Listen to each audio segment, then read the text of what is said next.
Ladies and gentlemen, our referee has called a stop to this contest, declaring the winner by knockout and new MMA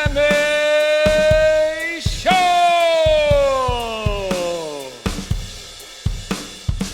Greetings, ladies and gentlemen, and fight fans around the world.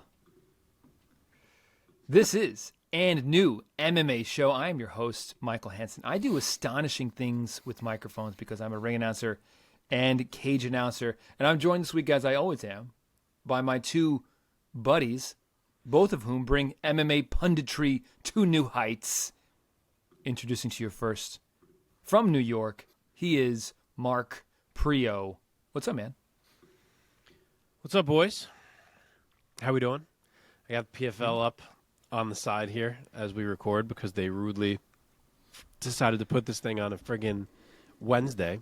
So didn't allow us to preview it. It is happening live as we record. Magomed Karimov just won a UD to advance to the finals. We got 3 fights left. So I guess I'll give live updates throughout the show here. But yeah, ready to do the damn thing. All right. And introducing in Florida, the Sunshine State, he is the Nicaraguan nightmare, Omar Artola. What's up, my friend? What's going on? You guys should know that this is the first week I have not Muay Thai'd yet since like December or like October of last year. You've not Muay Thai'd the whole week? Like, there's not a week that's gone. Like, I didn't Muay Thai Monday. I didn't Muay Thai Tuesday. Wow. I didn't Muay Thai today. This is the first week you've missed since December. Yeah, and probably before that, to be honest. No, well, partially, but no. My knee's been a little sketchy, and it's giving me these. If you step the wrong way, that knee might just go. So I'm trying to just like give it a little bit of time, let it heal up a little bit, because I do tend to train probably too much. So, dude, giving myself some rest. Chances are I'll probably go back on Friday, though. I probably won't give myself a full week because I can't. So, I mean, my knee is sketchy, and I just pick up my kids. Doesn't take much when you get old, bro. Well, I'm excited for you to get back in there training, man, because that's part of the show now. Is that you provide this trained eye to our breakdowns and analysis. I try. Well, exciting news for me. I found out today that the broadcast team for APFC in a couple of weeks is going to feature one Bilal Muhammad and Jason Anik, the two guys who co-host the podcast Remember the Show. Are going to be splitting color commentary with my man Ben Davis for APFC Indiana too. So, and are you going to be at it? Yeah, man, I'm working this one. That's awesome. Wow. I only missed the last one because my kid went to the freaking ER. Yeah. Oh, been doing better though, yeah. Yeah, he is doing better, thank God. Good. But yeah, man, it's gonna be star-studded. We're gonna have Anthony Pettis there, Cain Velasquez, and now Bilal is gonna be there again. He actually was at the last one with John Jones as another guest, but now he's going to be doing color, which is kind of cool. Crazy, man. It's crazy. All right, boys. Let's run down this show this week because we have some fun things to be talking about in the MMA world here. We're going to talk about all of the fights from this past weekend's UFC 292, Sterling versus O'Malley. We're going to recap the most consequential bouts from this card and then throw the rest into our lightning round. We're going to find out who rose and who fell in Mark's Priaulx Rankings. We're also going to do a quick little recap of last week's PFL 8, part of the 2023 PFL playoffs. And then we're going to find out what's going on in the world of MMA outside of the cage with our segment Inside the MMA Sphere with Omar Artola. And then we're going to look ahead to this coming weekend's very nice UFC Fight Night, Holloway versus Korean Zombie. But before we get into any fight talk, guys, let's first thank our audience. If you're watching this right now on YouTube, thank you so much. We appreciate each and every single one of you guys. If you do us a favor, like, subscribe, comment down below. Our favorite method of engagement, of course, is the comments down below. If you like any of our takes, let us know down in the comments. If you disagree with any of our takes, let us know down in the comments. We want to hear your guys' takes. We love that thoughtful dialogue. As always, keep it classy. If you want audio only, we got you there. You can find us wherever you get your podcasts. And, of course, find us on social media at @andnew_MMA show in all the places. All right, enough of that. Enough of me talking. Let's get to this fight talk. This past weekend, Saturday night, UFC 292. This week, the name on the marquee, gentlemen, has got to be Sugar Sean O'Malley, who this past weekend at the TD Garden in Boston, Massachusetts, in front of 18,000 strong at UFC 292, defeated Aljamain Sterling by TKO in round number 2, the official time, 51 seconds of round number 2.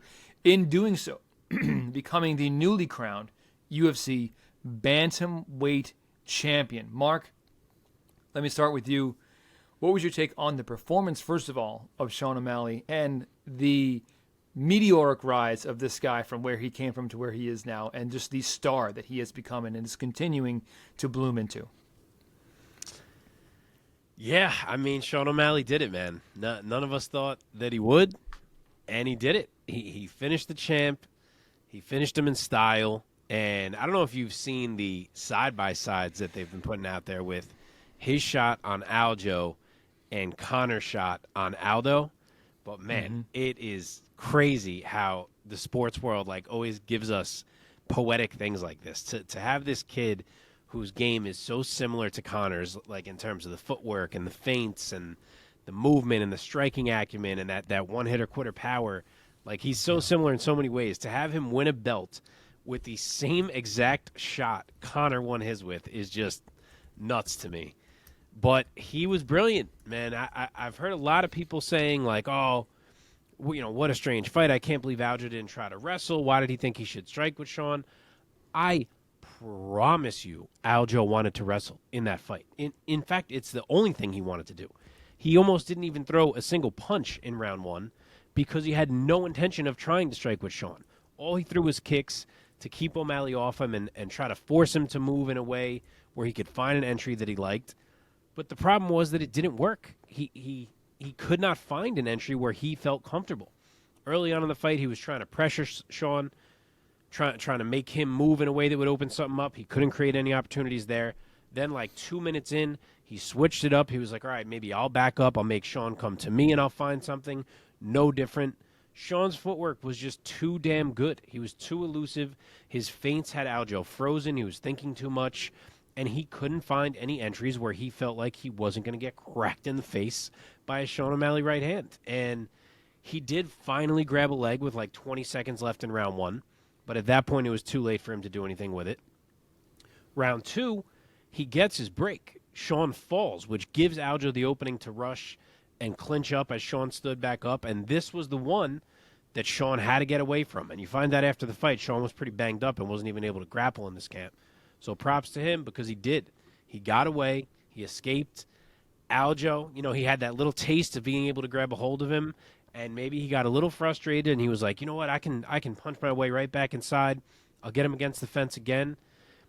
And he couldn't. He lost the belt because of it. He made one mistake, and O'Malley was that damn dialed in that all he needed was one mistake.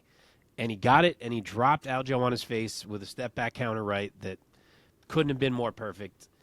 And Aljo stayed in it, to his credit. I do get the people saying, he was trying to get back to his knees at the time of the stoppage. But Goddard doesn't know that. It's a bunch of clean shots. Goddard's trying to give Aljo a chance. He sees Aljo roll over to his stomach, and he thinks that's Aljo saying that's it. He stops it, then the knees come. You can't tell that that's going to happen. So I don't have an issue with it. O'Malley earned every single inch of that, and Sugar Sean is the new UFC bantamweight champion. Yeah, man. Mark Twain said, history doesn't repeat itself, but it rhymes. And very applicable here. Love that. And how this really knockout very much echoes the knockout of Conor. And how funny that the names of the opponents literally do rhyme with Aldo and Aljo. Yeah. Omar, wow.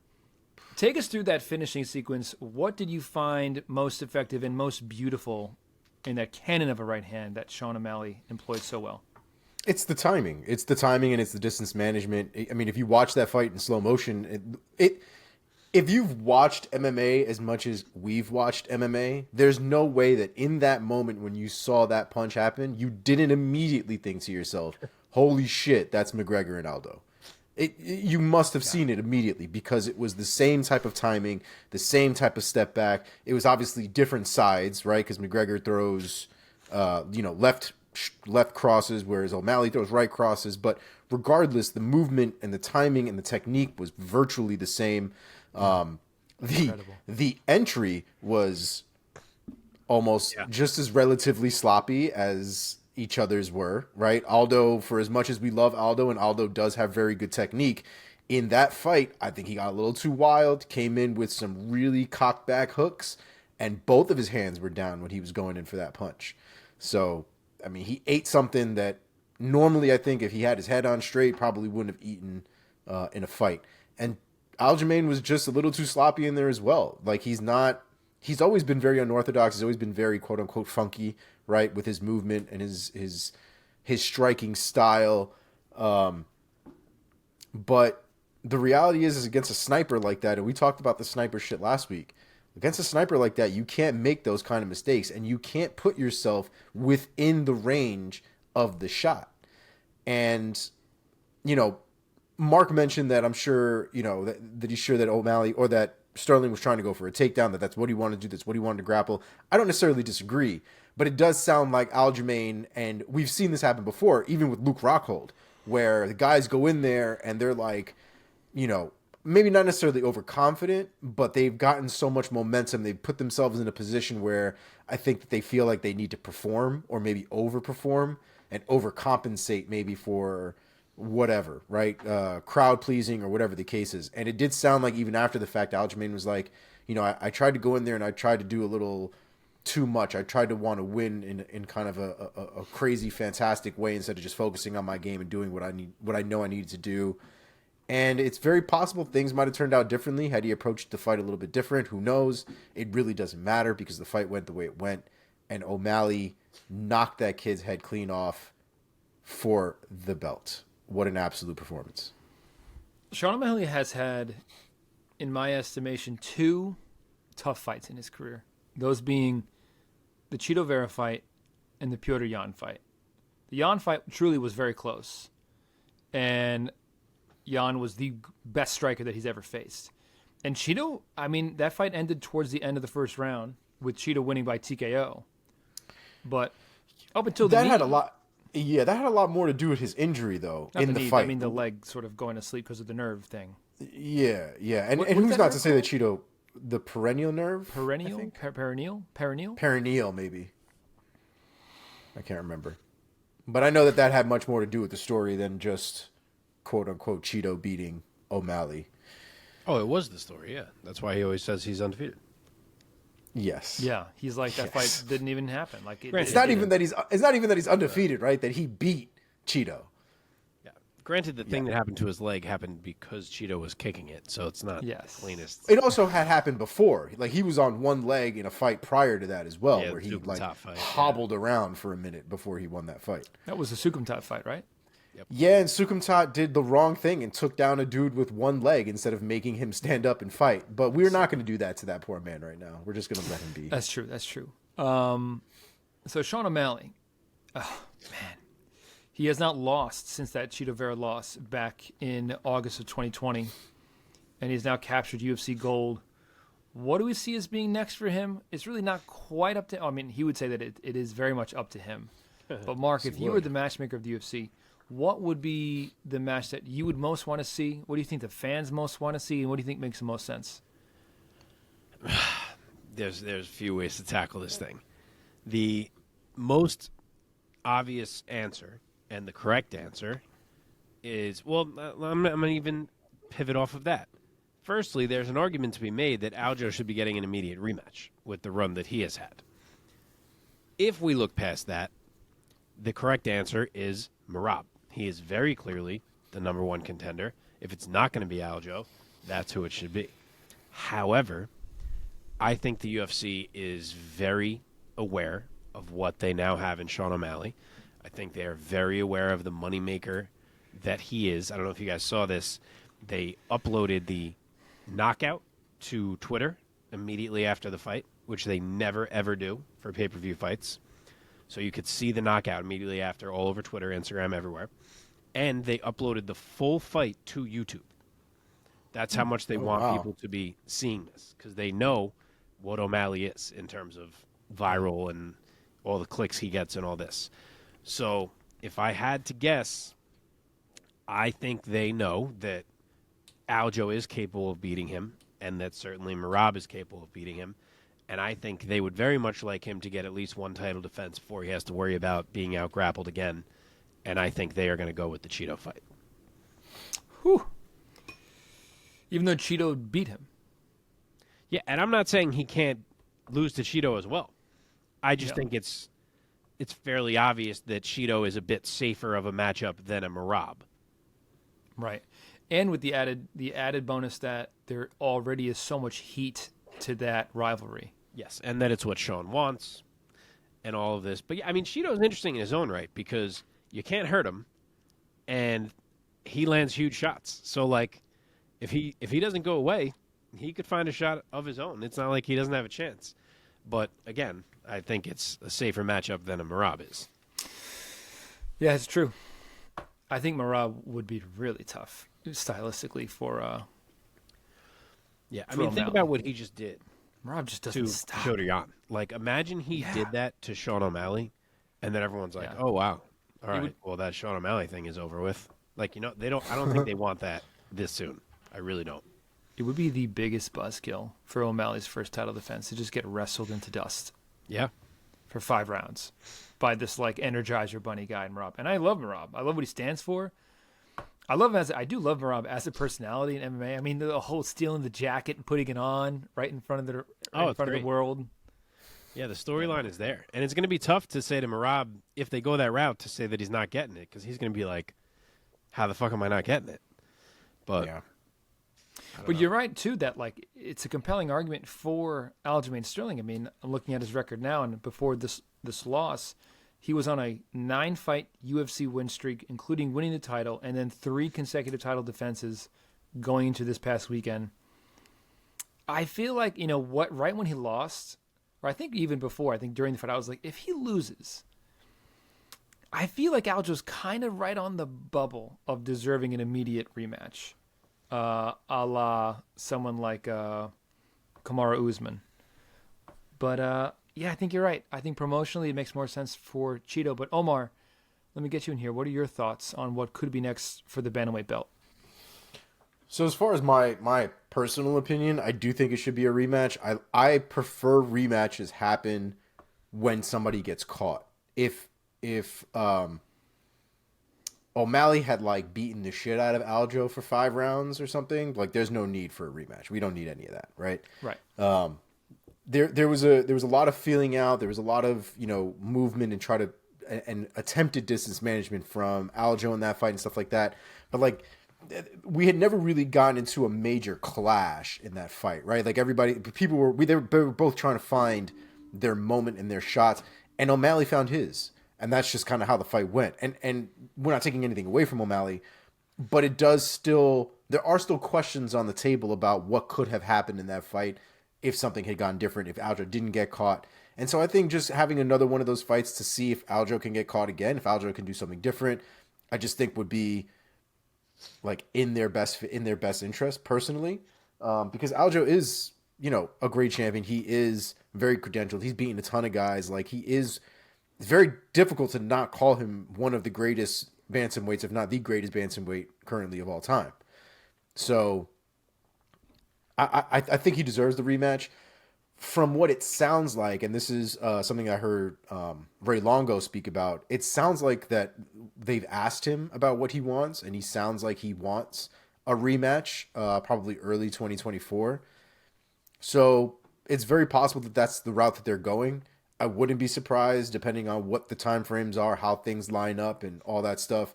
Maybe somebody else gets in there before, maybe Merab, maybe Chito.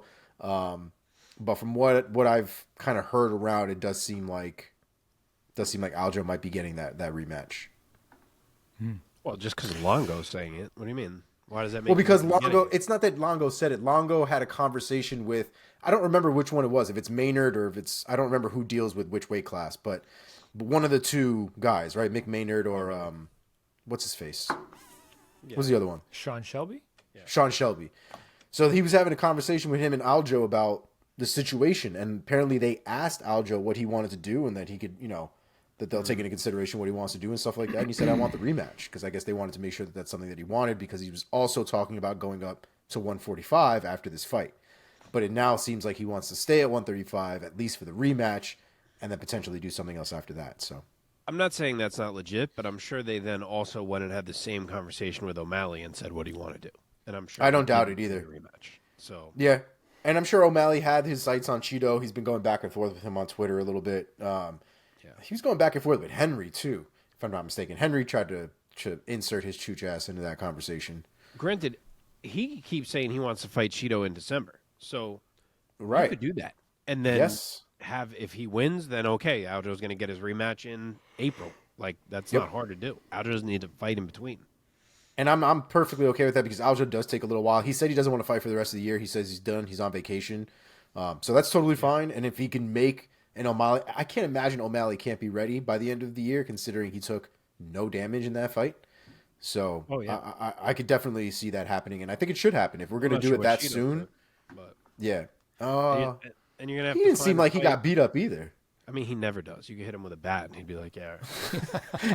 But they'd have to find a fight for Marab, and maybe beat Cejudo again, if they could convince them both that that's what they need to do. Yeah. I'm saying again because it was supposed to happen, not that it has happened. All right. In the interest of time, shall we move on? Okay. Very well. In the co-main event, UFC 292, once again, in front of 18,000 strong at the TD Garden in Boston, Massachusetts, Zhang Weili defended her women's strawweight title for the second time in a now second title reign against Amanda Lemos, shutting her out of the scorecards. This was utter domination every single round. The scorecards read 50-43, 50-44, and 49-45. So, one judge gave Santos one round, I think. Chooch. He gave her round 4. Yeah. Either way, pretty much across 25 minutes, Zhang Weili showed the world that she is probably going to be here to stay with the women's strawweight strap this time. Omar, let me start with you. What do you feel was the story of this fight between these two incredible women? To be honest, man, it was very hard to get any other read other than Amanda Lemos was not ready for a championship opportunity. Zhang Weili is on a different level. She beat the crap out of that girl. I thought she won every single round. I don't even know how many 10-8 rounds you could give her in that fight, to be honest. The round 4, and I talked about this in the text message thread with you guys, but the round 4 scoring for Lemos was probably just a moment where Lemos didn't look as bad in that round as she did in every other round. And so I think that sort of juxtaposition in round 4 against every other round probably let somebody be like, oh, maybe she won that round, and maybe edged it for her. But if you go back and rewatch that shit, there's no way you're going to tell me she won that round. Yeah, I did. And she did not. Absolutely not. Absolutely not. Zhang Weili won that fight handedly, 1-5. The only thing we really need to discuss, frankly, about the scoring is which rounds were 10-8 and which rounds were 10-9. Yeah. That's it. Mark, let's get you in here. What do you feel was the story of the fight that was such a difference maker between Zhang and Lemos? The story was that it was an ass whooping from Weili and a statement to the rest of the women in this division, I think. She beat Lemos up for 25 minutes straight. I said the wrestling and the grappling would be a key advantage for her. That certainly came to bear, and then some. But I also said that I expected Lemos to fade, and even watching live, as much as Lemos was toughing things out early, I was like, holy hell, there's no way this girl makes it the full 25. And she did. So I got to say I was wrong on that one. She toughed it out. Props to her for being as tough as she is, because she did take a beating, but she she did not have much to offer Weili. And honestly, that's kind of what I thought going in. I really didn't think she did. She had the power, which of course we knew. There were a couple times where she caught Weili with a stiff shot, and it was like, oh, there's a good one. But Weili had 10 routes to take the fight, and she had one. And there was nothing that she could do to overcome that. So Weili picks up her first title defense, if that makes any sense. That's right. Yeah, her first title defense. And now she will have a chance to, really establish herself here if she can turn back the next two girls who seem to be in line, because there's some big fights coming up for her. Yeah, we will get to that. But for anybody who's a little bit confused by what Mark just said about the first title defense, Zhang, just recapping her record real quick, since 2019, she defeated Andrade for the belt, then defended successfully against Joanna, then lost to Rose, and then she lost to Rose again in the rematch, and then she beat Joanna again, and then she won the belt back by defeating Esparza, and now another successful title defense. So hoping history doesn't repeat itself or rhyme for her this time, and repeats the same sequence of results here.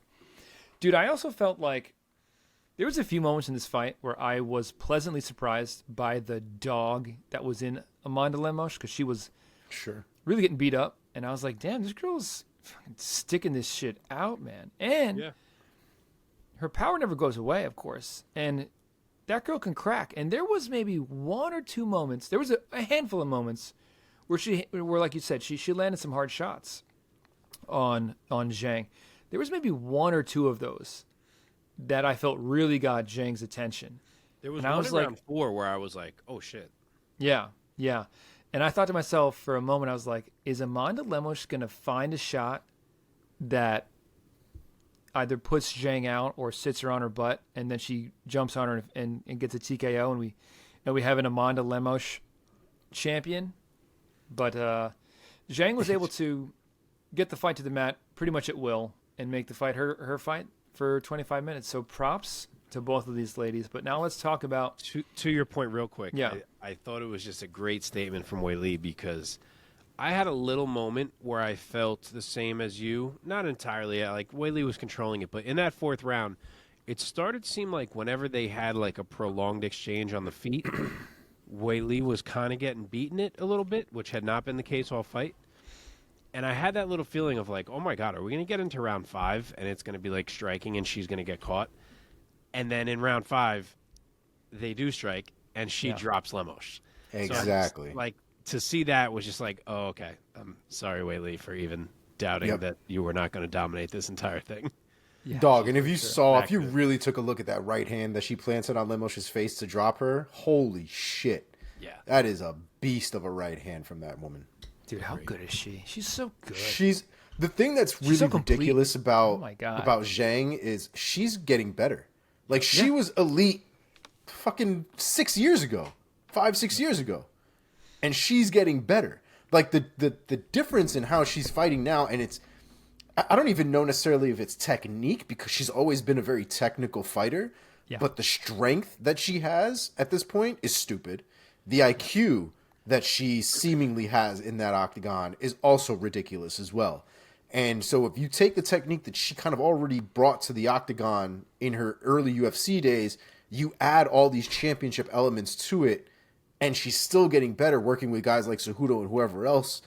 Like, damn, Zhang is really good, and it's going to be, I mean, we're going to get into these picks right now, but people like Tatiana Suarez that we, rave and talk about because of how good and dominant they are, those are probably going to be the only fighters at this point going forward that I can even consider beating Weili Zhang, because the girl is absolutely fantastic. She's grown leaps and bounds in the grappling. Yes. From the time that Rose out-grappled her, she was like, this is never happening to me again. And you can see it. For sure. All right, let's talk about where these ladies go from here. Let's start with the champ, Weili Zhang. Mark, what do you think? You mentioned two ladies who are in line. Yeah, so, I mean, obviously it could go either way. The two ladies being Yan Xiaonan and Tatiana Suarez. we've said it before on here. Personally, I still think it makes too much sense to try to book an event in China and headline it with Weili against Zhang. I'd be surprised if they can't come up with a way to do that, because they have tried for years to improve their foothold in China and their viewership in China. Yeah. And you don't get an opportunity for a huge Chinese fight every day of the week. As you know, if you've watched MMA for a while, there's not a ton of Chinese fighters at the top. So you have this in your lap right now. I would be very surprised if they don't find a way to book an event over there and have this headline it. But you never know. You never know what goes on behind the scenes. Maybe they can't get an event over there for one reason or another. Who knows? So wouldn't shock me if it ends up being Suarez somehow. I don't think they're going to ask Suarez and Jan to fight each other. I feel like that would be stupid. But, yeah, my guess will be on.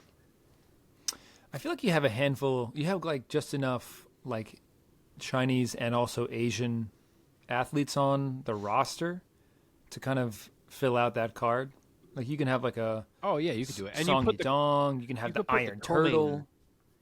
I'm sorry, I didn't mean to talk over you. I was just going to say you could put the co-main with non-Asian stars if you needed to, just to have some big names on there, and then you fill it out after that. Right. Yeah. The Li Jing Liangs, the Dong Parks. There's Su Young Woo's. No, he's Korean. Everyone you just named is not Chinese. But still, it's... Li Jing Liang is Chinese. Lee is Chinese, right? Lee is Chinese. I take that back. That's right.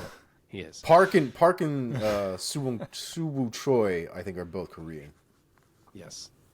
Yeah. Do you think it's cool that they're Asian and not Chinese, or is it like insulting to be on the card? Right. I don't know. Yeah. The way that question was formed was very odd.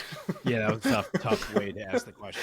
You're saying would the Chinese fans respond well to other Asian continent fighters? Yeah, I don't. Right. Yeah, I don't know what the politics are over there, but it does seem like every time they go to the Saitama Super Arena, everybody's chill with everybody. So yeah, that's cool. I mean, granted, like it's Japan, but yeah. That's yes, but I'm saying just because obviously they get more than just Japanese fighters. Yeah. When they go to Japan, so it seems like from a fighting perspective, maybe they're all chill with each other. I don't know what the politics are between the different countries that are in that region, though. My guess is it would be all right. Yeah. I feel like they would. I think like Adesanya in the co-main would be cool because I feel like he's huge in Asia. Yeah, that's exactly what you could do. Granted, putting him in a co-main is a little tough, but that's true. But yeah, I mean, you could definitely put him as a main event and put Weili as the co-main event, and I think it would still fucking skyrocket. But I feel like you want to be able to say like the main event, China's own Weili, China's own Yana. Like, I mean, if you listen to the internet, they're going to be like China's own Israel Adesanya too. If we're being honest, so I mean, if you guys show that's true.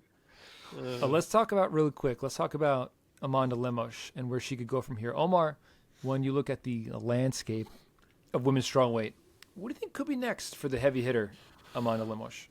So I was looking at it, and I really tried to get down into a fight that I thought would be interesting and would be a fight of consequence for both of these ladies. The reality is I don't really know what the time frame is going to be, or even if it's possible because of the time frame. Amanda Lemos obviously just having finished fought, got a little beat up. I doubt she'll be out for super long, but I don't think she's taking a fight within the next couple months or anything like that. But I was thinking about Virna Jandiroba. Jandiroba was removed from a fight, I believe, back in June because of a knee surgery that she needed. So she did get a knee surgery in June. Maybe 6 months? So you're talking about maybe think about maybe just before the end of the year she'll be healed. You give her another maybe 3-4 months to sort of like get everything back in order. Maybe the early 2024, spring 2024, you can make that fight happen. I'd be down for that. Cool, man. Mark, what do you think? Yeah, it's the same place I was going. It's weird with Lemos. It doesn't feel like there's a lot of options for her. But Jandiroba would make sense. The only thing that would throw a curveball into that is if they did end up booking the Chinese headliner and they needed a fight for Tatiana Suarez, I kind of feel like her fight would actually be Jandiroba, which then makes it really hard to book Lemos. You'd kind of have to go down the line and maybe even end up fighting like a Luana Pinheiro or someone who hasn't really quite made the name yet. But yeah, if it works, that's who I would go with. Okay, let's move on. In the welterweight division, Ian Machado Garry defeats Neil Magny by unanimous decision, shutting him out on the scorecards. The scorecards read 30-26, 30-26, and 30-24, all for your winner out of Ireland, Ian Machado Garry. Mark, let me start with you. What was the story of this fight? How good is Ian Garry? I mean, we have never seen someone toy with Neil Magny the way that Ian Garry just did. I mean, he dropped him with a leg kick about 10 different times. I should have rewatched and counted it up. It started with the very first leg kick 5 seconds into the fight, so he must kick pretty damn hard. The only negative here, and I was noticing it live, is that Ian really wanted a headshot knockout, and he tried everything he could to find it, but he couldn't. So instead we got a decision when it could have easily been a TKO.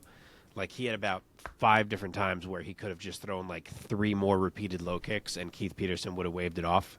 You could tell Keith was wanting to jump in, but Garry never did. Every time he had that opportunity to just like pepper it a couple more times and end the fight, he really tried to set up the headshot KO because he wanted to be able to put Magny out cold and have it on the highlight reel. And I get it, but, you know, he could have got himself a finish, but I don't think it matters so much in the long run because everyone understands how dominant that performance was. And props to Magny for refusing to quit, even though his leg was absolutely shot. But there was not much he could do in there. Ian Garry is clean as hell. He is a fantastic striker. This was supposed to be a bit of a wrestling test, and it certainly was not. So the defensive wrestling of Ian Garry will have to be tested another day. But, man, I mean, he showed out against Neil Magny in every single way. He got himself 2 30-26s and a 30-24, I think it was. So, again, who's doing that to Neil Magny? Yeah, Ian Garry has arrived, folks. The man has arrived. Omar, what'd you think of those leg kicks? Dog, who's having 10-8 rounds across the board in a 3-round fight, period? Like, it's... I mean, he was saying it in the post-fight interview, and I didn't even double-check this because I wasn't even sure if that was true. But I think he said Khabib was the last person to do something like that. And who was that, against Trujillo? When he got 1,000 takedowns on him or something like that? Definitely not Trujillo. That was the fight that some people thought he lost. Oh, all right. One of these fights, apparently, that he was talking about, I thought it was ridiculous either way. But the way that he was able to control that fight... I can see where everybody... First of all, actually, before we get into it, the internet is a wild place, right? And we go over this a lot. And I'm not going to harp on it too much. But I am going to say, watching all of these unathletic, useless motherfuckers on the internet talk about how Ian Garry can't finish a guy on one leg should go jump off a fucking bridge.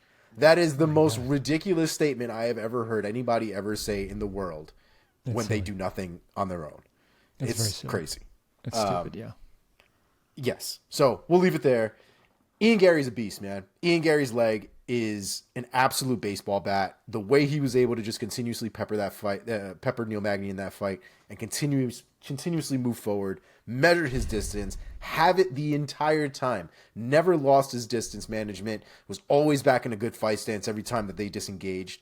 It was a beautiful performance. From a technique standpoint, you're rarely going to see something a lot better than that. The other big takeaway I had from it was, I think one of the big reasons, at least in my head, and I say this as somebody who's never been in a professional fight or anything like that, but it looked like fun.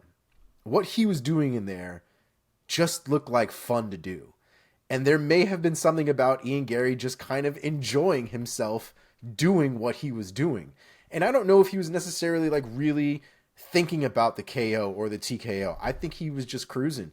I think he was enjoying beating the shit out of Magny, and I think it was just that simple, to be honest. It's a great performance. You're not going to... No one, to this day, I think, is going to be able to do that to Neil Magny. They might be able to finish him, catch him in chokes, and, catch him with a KO or something like that. That totally can happen. I don't think we're ever going to see anybody 10-8 completely Neil Magny in a fight, ever again. That's probably true. Only the second time in Neil Magny's career that he has lost back-to-back fights. The last time that happened was back in 2013, a good decade ago. Neil Magny now falls to 28-11. So let's start with him real quick. Omar, staying with you at the landscape of the welterweight division, looking at that, what do you think could be next for the Haitian sensation? So we had a lot of... I feel like there were a few fights on this card that people dropped out of, replacements were made, and things like that. And, even after this fight, Neil Magny... Ian Garry moves up past Neil Magny, but Jeff Neal, I think, is still in front of him. So let's get him to fight Jeff Neal. Get Jeff Neal asses back in there. Let them fight. And let's see if... I don't know why that came out twice. I have no idea. Jeff Neal. Hands of Steel, Jeff Neal. Jeff Neal. That he should just shorten it like that. Yeah. But that's where I want him to go. It sounds like Wonder Boy is now everything anybody's talking about, and I could see that as well just because of the striking acumen between the two of them. It's hard not to want to see that just for your own sake. Oh, man. Yeah. But I still want to see the Jeff Neal fight. I still think that Ian Garry is better than Jeff Neal, and I just want him to be able to prove it. I don't think I can think of any other fight at welterweight that I would want to see more than the fucking fireworks that would be Stephen Thompson versus Ian Machado Garry. Oh, so I found out Ian, it seems the story as to what happened between Ian and Neil Magny leading up to that fight seems a little rocky, but it sounds like it started between after a reporter asked Neil Magny about the shirt that Ian Garry was wearing with the mugshot of Jeff Neal. And it seems like that's where it started. It seems like Neil Magny might have had his own opinions about that. And I think that's where the ass whooping stuff came from. And I don't promote fights like that and blah, blah, blah, blah. So that might have been the catalyst of it all. And then it all kind of snowballed from there. But just a little context. Didn't Neil Magny just said some kind of flippant comment of I'm going to whoop him like I whoop my kids or something like that? Speaking of which, I don't want to go down a rabbit hole right now, and I don't even know if this is true, but Magny made that comment about how sometimes you got to whoop your kids and keep them in line, and I know that very well now with my own son. And then I saw someone on Twitter say his son is 3. Oh, so that's a lot. So, what are we talking about? I hope he's not whipping a 3-year-old. Yeah. But I just thought that he kind of, even as, I'm a father of a toddler now as well. And I know, Mark, you also can empathize with the frustrations that can come with parenting a toddler. And I'm certainly not advocating that anybody should beat their toddler or their 3-year-old or whoever, or a child of any age in this day and age. But that being said, it just seemed like a throwaway comment that people would say, I'm going to whoop you like I whoop my kid. And it seemed to me like Ian Garry just took that and ran like Forrest Gump running out of his house. Would you ever say out of your mouth that you're going to whoop someone like you whoop your kid? On public TV with cameras in front of you and the whole world watching? Because I don't whoop my kid, so why would that come out of my mouth? I guess. I don't. Yeah. I don't know. It's a strange one. And not it is a strange one. I get it that some people were raised that way and they think whatever. But if your kid is 3, I don't get it. I got a big problem with it, actually. Dude, yeah. So yeah, you're right. I'm not going to go down the rabbit hole. I have a neighbor who was an older lady who just off the cuff was visiting us and holding my baby, and was yeah, I raised my 5 kids, and you whip them with the belt and just oh shit.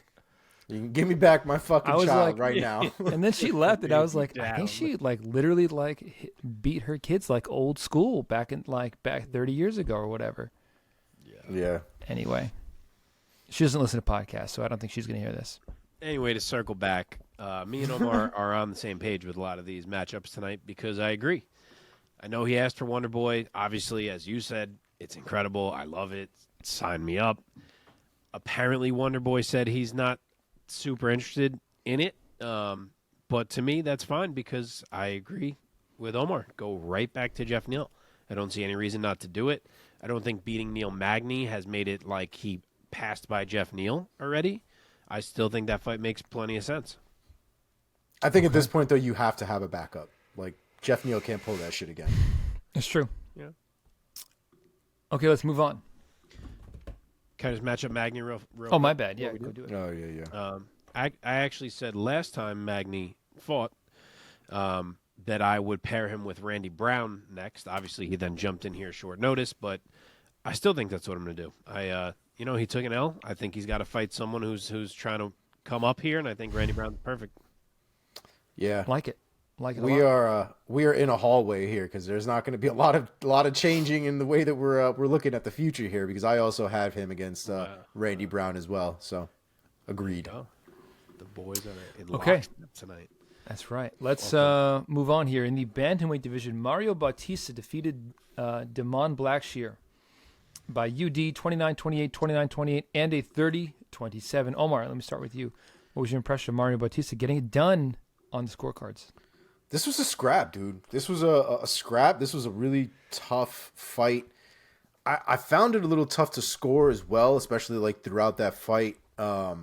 It felt very back and forth. By the end of it, I thought Bautista had done enough. I don't know if I'm going to subscribe to the 30-27 that one of the judges gave them. It felt very much like a 29-28 fight.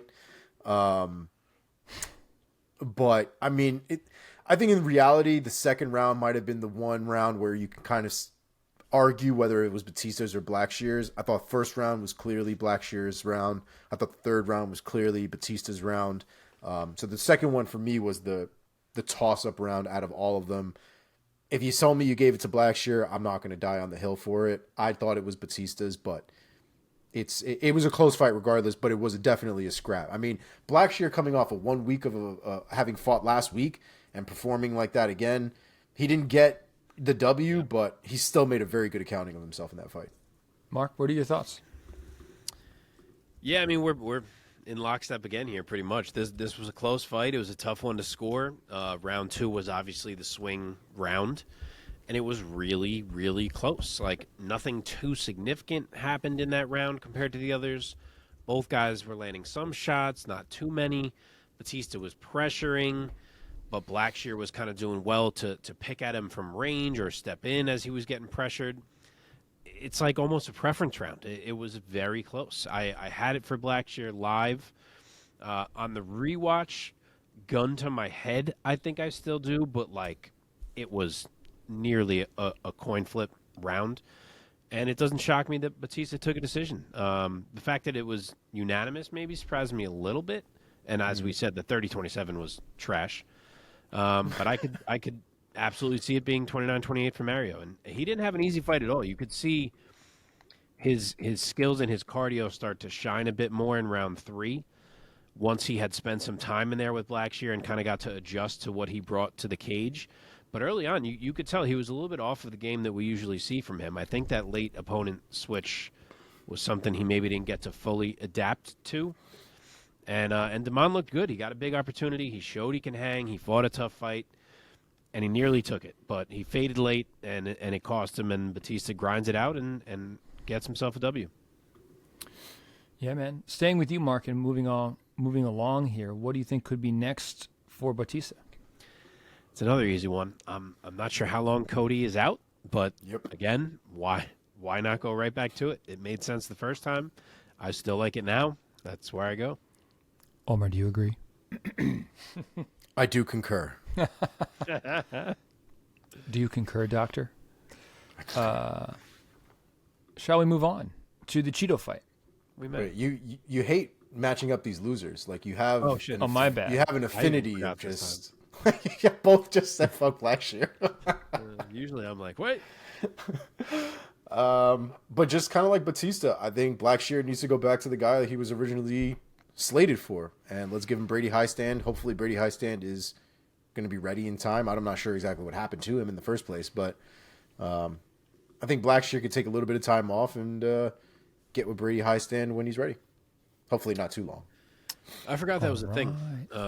That is a good fight. I had thought of Ronnie Yaya just to see the ridiculous scrambles on the ground and see if one could tap the other one. But yeah, I'm fine with Brady as well. I know Yaya has a fight, but I feel like win or lose, it works either way. Yeah. Cool. All right. Also in the bantamweight division, in a bout that opened up the main card of UFC 292, Sterling versus O'Malley. Marlon Chito Vera got it done over Pedro Munhoz by unanimous decision. The scorecards were at 30-27, 30-27, and 29-28, all for the winner, Vera. Omar, let's start with you. Give us your take and your impressions of Chito getting it done. Man, when we were watching this fight live, when we were getting this round one, we were like, man, Chito's got to get going from moment one. He can't let any of this moment pass. And round one's going, and we're like, all right, well, I think he let round one go. I think we let that one go. So I thought it started off a little rough in that regard. I definitely thought he dropped round one. Round two, I thought got a little bit more competitive from Chito's side as far as the damage that Munhoz was taking. And as the fight went on, I was getting the feeling that Chito might have been up on the scorecards just because of the amount of damage that Munhoz was wearing throughout that fight, even in round one, to be honest. And like we've alluded to earlier in this episode so far, Chito doesn't tend to wear a whole hell of a lot in a fight. Like it's very rare to see him beat up and damaged and even visibly fucking bruised. Like his body doesn't even bruise. So it's weird to see Munhoz taking that much damage when I thought Munhoz looked like the more active fighter, looked like he was throwing more volume, looked like he was just doing a little bit more in that fight. But Chito was just landing, I think, the harder strikes, the ones that were more solid, the ones that were doing more damage. And I feel like that just continues to be the story of Chito Vera. I don't think he got all three rounds. Like I said, I do think he lost round one. Definitely by the time we got to round three, I had that one for Chito. I think that's probably the least difficult round to score. But round two is a little sketchy. Sketchy. Okay. Mark? So we're finally a little different, which in terms of the rounds, which you'll see what I mean. But yeah, this was a really close competitive fight. Munhoz came out and set the tone early with volume, which of course he knows and we know and everyone knows that Chito tends to start slow, so that was the right thing for him to do. As the round went on, Chito did respond a bit and open up. Maybe not as much as we wanted to, but definitely more than usual. But with that said, watching live, I still thought Chito had dropped round one. And at the end of the fight, because I also gave round two to Munhoz, I was like, wow, what a gift he just got with that decision. But I've now rewatched round one, well, the whole fight, but I've rewatched round one twice to score it, and both times I scored it for Marlon Vera. Munhoz missed more than you think in that round. Vera lands the bigger shots in that round, and to me, that's the swing round of the fight. The second round, Munhoz, I thought, took it. I know like 90% on them made decisions, I believe, had the second for Munhoz. Most had the first from, I think it was like 60 had the first for Munhoz, so I think more had it for Munhoz than Vera. But yeah, in the second, Vera landed, I thought, significantly less clean than he had in the first, and obviously less clean than he did in the third. But I thought Munhoz dictated that round and took that round. But then in the third, Chito rose to the occasion. He had his best round. He stung Pedro multiple times.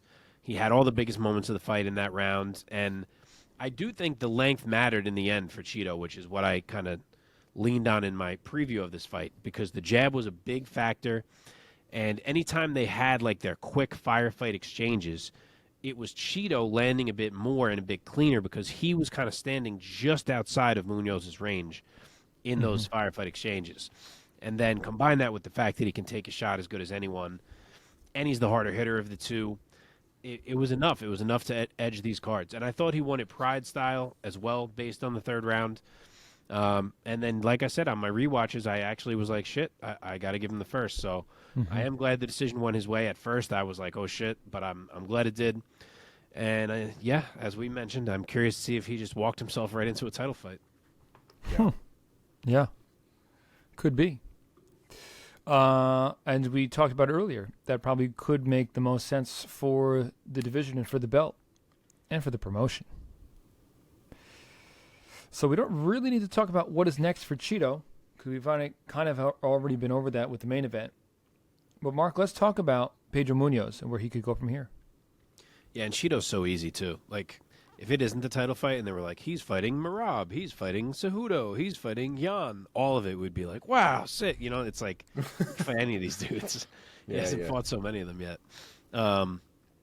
Munhoz, yeah, he almost pulled that off, man. He's still damn good. He's a guy that was almost getting, not written off, but he was kind of getting looked over a few fights back, and the dude is still right there. So I'm going to give him a shot in a pretty meaningful fight. I will say the winner of Jonathan Martinez and Adrian Yanez should fight Pedro Munhoz. Ooh. Omar, any other right ideas? So I did put Garbrandt 2 on there. It's been a minute since they fought, and I believe Garbrandt got knocked out by Munhoz. I still think Garbrandt should fight, what's his face? Mario Bautista, just because that was already scheduled. But if that doesn't happen, I also did have Martinez and Yanez on my bingo card here, but I had the loser of Yanez and Martinez. I don't hate the winner, but that was just where I went. Okay. Before we get into the lightning round, boys, we have one more fight that we're going to reach down into the prelims and talk about, and that's the fight that was the feature bout on the prelims on ESPN and ESPN Plus. In the middleweight division, the return of the former UFC middleweight champion Chris Weidman, and he squared off against the middleweight veteran in Brad Tavares, and Brad Tavares comes away with a fairly dominant unanimous decision victory over Weidman, 30-27 on all three of the judges' scorecards. Mark, let's start with you this time. What was your take on this fight overall? That it was not my favorite result on the card. And I like Brad too, but man, the Weidman music hits. You see the walkout, the emotion on his face. I was really pulling for some vintage Chris Weidman performance here, but it was not in the cards. He looked very uncomfortable striking for the first 5 minutes or so of that fight, which, you know, is completely understandable after all that time off, but he did. He did have some success striking in round 2 and even a bit in round 3 once he started pushing the pace and pressuring, which was fun to see. But the reason that he started that was because his leg had gotten chewed to bits, and that pressuring was like the only option he really had left. So by that time, it was kind of already too late. It was something he wasn't coming back from. He was hobbled. It even hit a point where it was almost both legs, because then Brad started to hurt the leg that had surgery. The one that was badly damaged was the other one. And Brad just knew that at any time necessary, he could just reset, go back to a leg kick, and change the fight. And the pressure was going to stop for however long until Chris could muster up, you know, the next burst. So could you argue Brad should have found a finish with the way Chris's legs were? Maybe. But Weidman is a really tough dude, and he didn't want to go away, to his credit. But props to Tavares, because he won every round. He fought a really clean, really intelligent fight, and you know, he got himself a win over a former champion, so it's a big one for him. Yeah, man. Omar, what were your thoughts? My thoughts was I hated it. It. I also got super emotional when the walkout music for Chris Weidman came on. Was not expecting it. I thought we were just gonna, you know, just another fight. We were just, we were just here, you know, right, watching a pay-per-view, or watching the end of the prelims anyway. But yeah, I got super emotional, and I started thinking about all the times I've seen Weidman's dad at events, and Weidman's dad cheering for this dude. Until I've never been to a Weidman fight yet where I've seen Weidman win. So watching his dad see his son lose every time bums me the fuck out. And it was one of those things. It just all came back when I heard his music, and I was like, damn, I really want Weidman to win. Like, maybe this is it. Maybe he comes back and he looks great. And Weidman had been kind of playing up the whole, you know, I'm going to throw a leg kick at the very first second of the fight. I don't think he threw a leg kick the entire fight in there. So I didn't care for the way he looked, man. He looked really hesitant. He looked really concerned, just uncomfortable. I don't want to say concerned. He looked uncomfortable in the octagon completely. Even the takedowns and stuff like that, it did not look like he was an all-American wrestler in that fight. He looked very, very uncomfortable in everything that he was doing. He definitely took a lot of damage on both of those legs.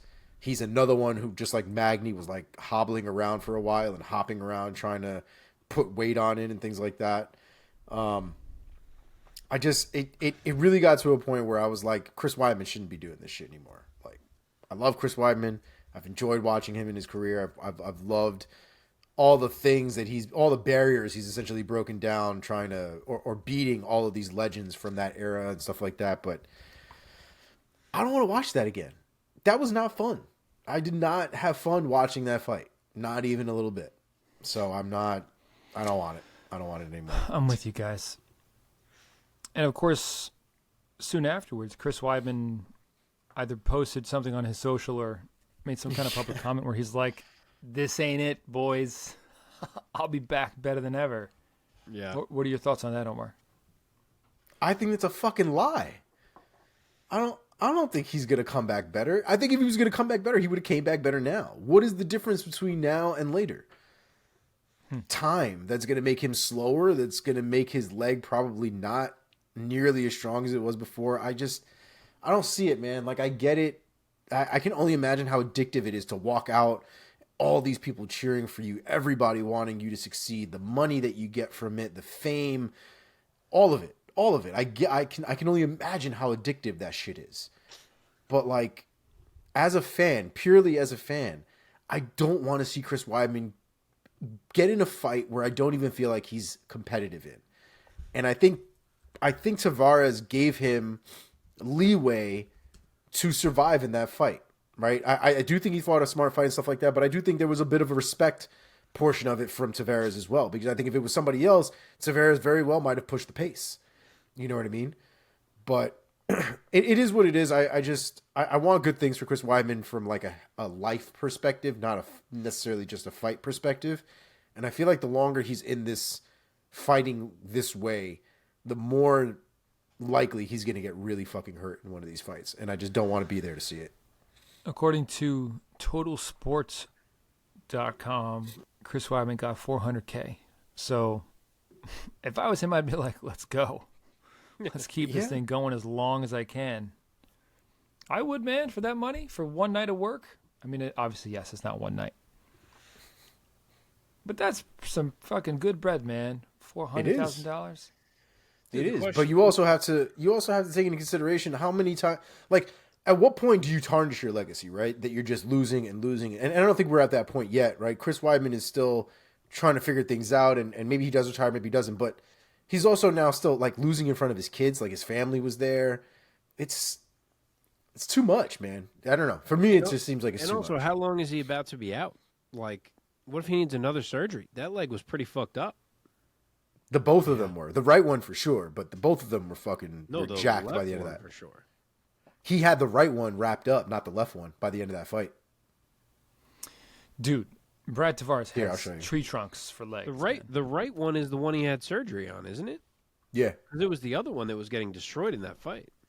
Correct. I guess that makes sense. As soon as the fight's over, you wrap up the one that you just had surgery on. I guess that makes sense. But I would have thought if there was a new injury, it would be in the left one. All right, check your phones.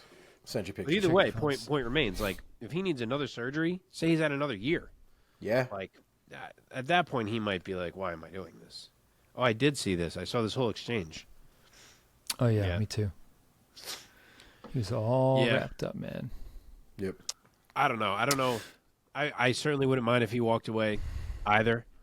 For some reason, if he's out another year, then like I kind of hope he just says, all right, enough. If he's not, for some reason, I'm kind of like, he should have one more before I try to force him out the door. I don't know why. And who do you think that could be against, Mark? Yeah, I don't know why I'm just not 100% there yet. Like, I feel like he could look all right in his next one and maybe have a few more in him.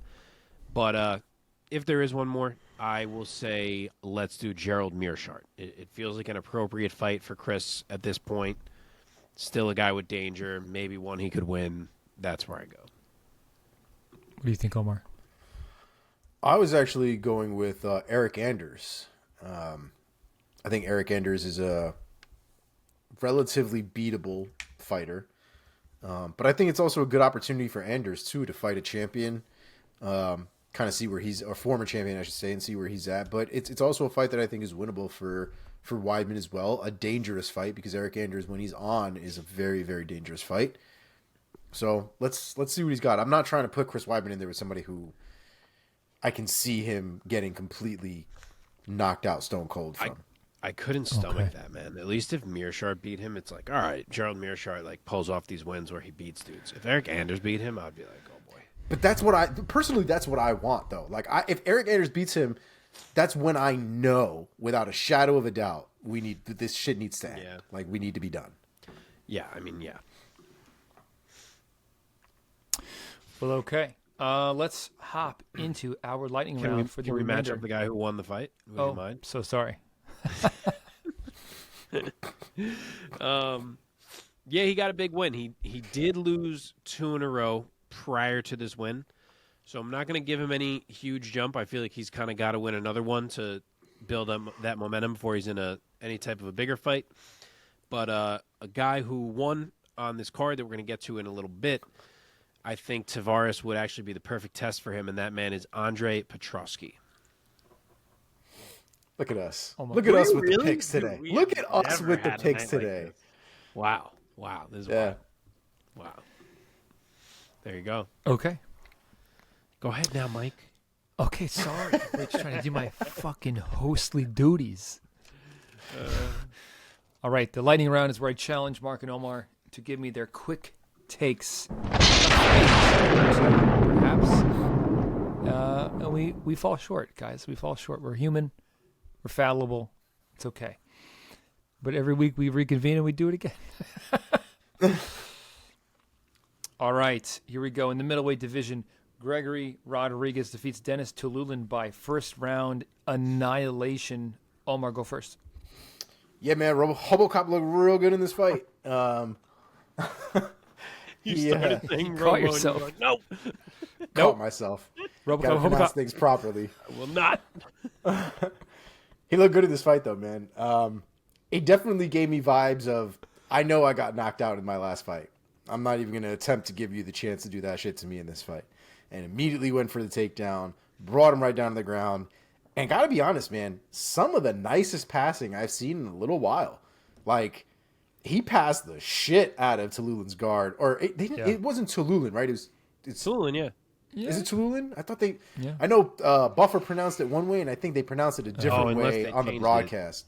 It's been Tululin going into that. Maybe he's fucking changed. I think Anik said Tulian, I think, or something like that. Whatever. Either way, Denis definitely got run over on the ground. He got passed from mount or from full guard right into side control, and then that step over into mount was fucking nasty. And then it was just, it was a murder from there. I mean. Yeah, I know people were kind of going back and forth about that first elbow that he landed, that it might have been a little bit too far back on the head or something like that. But from looking at the replay, it might have been a little sketchy, but they all seemed like legal shots in the end. It was a great performance from Robocop. Really good. Mark. Gregory Rodriguez finally shows the grappling. It is all I wanted to see. It's like Bigfoot. You always hear about it. Hard to believe it's real, though. And now we finally know. Not only is it real, but it is filthy. I cannot believe this man is grappling like that, and he waited until his 7th UFC fight to actually use it. He sliced through Tululin like butter, right into side control, right into mount, then to back control, and then he did murder. I honestly thought he might have killed Tululin with one of those elbows. I'm not joking. I had like a one Mississippi moment where I was like, oh my God. Like I really... And I was like, okay, no. But, like, there was a second where I was like, did he just kill him? Like, it was... He really hurt him, yeah. It was a bad one. He elbowed him into dust. Yeah. He elbowed him into dust, and it was a little hard to watch. I'm not going to lie. Yeah. Okay, let's move on. In the lightweight division, Kurt Holloway defeats Austin Hubbard by submission via triangle choke in round number 2, and doing so becoming the TUF 31 lightweight winner. Mark, go. Yeah, Hubbard was looking strong and fast early. The wrestling was working. It looked like he was edging the striking. And it kind of looked like it might go how we had imagined in this one. This was one of the few we got wrong on this card, but there was a time like mid-round one where you could tell Holloway had kind of settled in and he was getting his timing down a little bit. And then round two came and it was more accentuated and he landed on Hubbard, kept the pressure, backed him up, knocked him off balance. And then once he got Hubbard's back and then mount, you knew Hubbard was in a lot of trouble because Kurt has some dangerous grappling. But my God, did he ever show it. That armbar transition to the triangle when Hubbard rolled was chef's kiss. And what a way to become the ultimate fighter for Kurt Holloway. Omar. I mean, yeah, dude. The only thing I'll really add to that, man, is the actual finish itself. There are not a lot of guys pulling off transitions like that in the middle of submissions in the UFC anymore, unless they're guys like Charles Oliveira or like, the really high guys who rely on their jiu-jitsu at every turn, essentially. Like, definitely not something I expected from Kurt Holloway. I know his jiu-jitsu is really good, but that transition was just so perfect. The timing was so perfect. The feeling of it, right? From him switching from that armbar, from the roll, and just using that momentum to switch into that triangle was like fucking brilliant. I mean, it's one of the more beautiful things you'll see. Really good performance from him. Tough fight up until that point, but beautiful finish from him, and congratulations on being the new tough winner. Okay. In the bantamweight division, Brad Katona defeats Cody Gibson by UD, in doing so becoming the tough 31 bantamweight winner. Omar, staying with you, go. Yeah, dog. This was a dog fight. Cody Gibson was plodding forward the entire time, and I think a lot of times when we see fights like that, we see guys back up a lot. We see guys trying to move out of the way, trying to find a moment to reset so that they can kind of get back into the fight or change the momentum or something like that. And guys like Cody Gibson don't really give many people the opportunity to find that moment to reset. And Brad Katona said, fine, fuck it. You don't want me to reset? I'm just going to throw everything I have as I'm moving back, as I'm moving side to side. Maybe I'll come forward if you take a step back. And they went to war, my guy. I mean, this was a crazy-ass fight from beginning to end. They landed a few clean shots on each other throughout that fight. But once we got into that third round, it seemed like Brad Katona broke Cody Gibson's eye. And it was just kind of the beginning of the end. He stole that whole round right at the end. I didn't think it was 30-27. I thought it was a little bit closer than that. I thought Gibson might have had the first round in that fight, and then I thought Katona had rounds 2 and round 3 was close up until the point where Gibson's eye just kind of exploded, and then Katona just put it on him from there. But it looked like when they were reading the decision, Cody Gibson knew that he had lost that fight. So as close as I felt that fight was, me picking Brad Katona at the end of that fight didn't make me feel like I was wrong, because it seemed like Cody Gibson also knew he might have lost that fight. But an amazing fight nonetheless. Definitely fight of the night candidate. I don't know if they got fight of the night. I have no idea who won the awards, but God, I certainly hope they did. I don't understand what else could have. That was a crazy ass fight, and one of consequence, right? With the winner of Brad Katona being a new tough champion, a second time tough champion, the only 2-time tough champion in history now at this point. So congrats to him. Great fight. Yeah, man. Mark? Yeah, I don't know what the fuck to even say. I feel like nothing I say is going to do this fight justice. Like, that was the modern day Stephan Bonner versus Forrest Griffin in terms of tough finales. That thing was fucking unbelievable. The pace that these two guys pushed.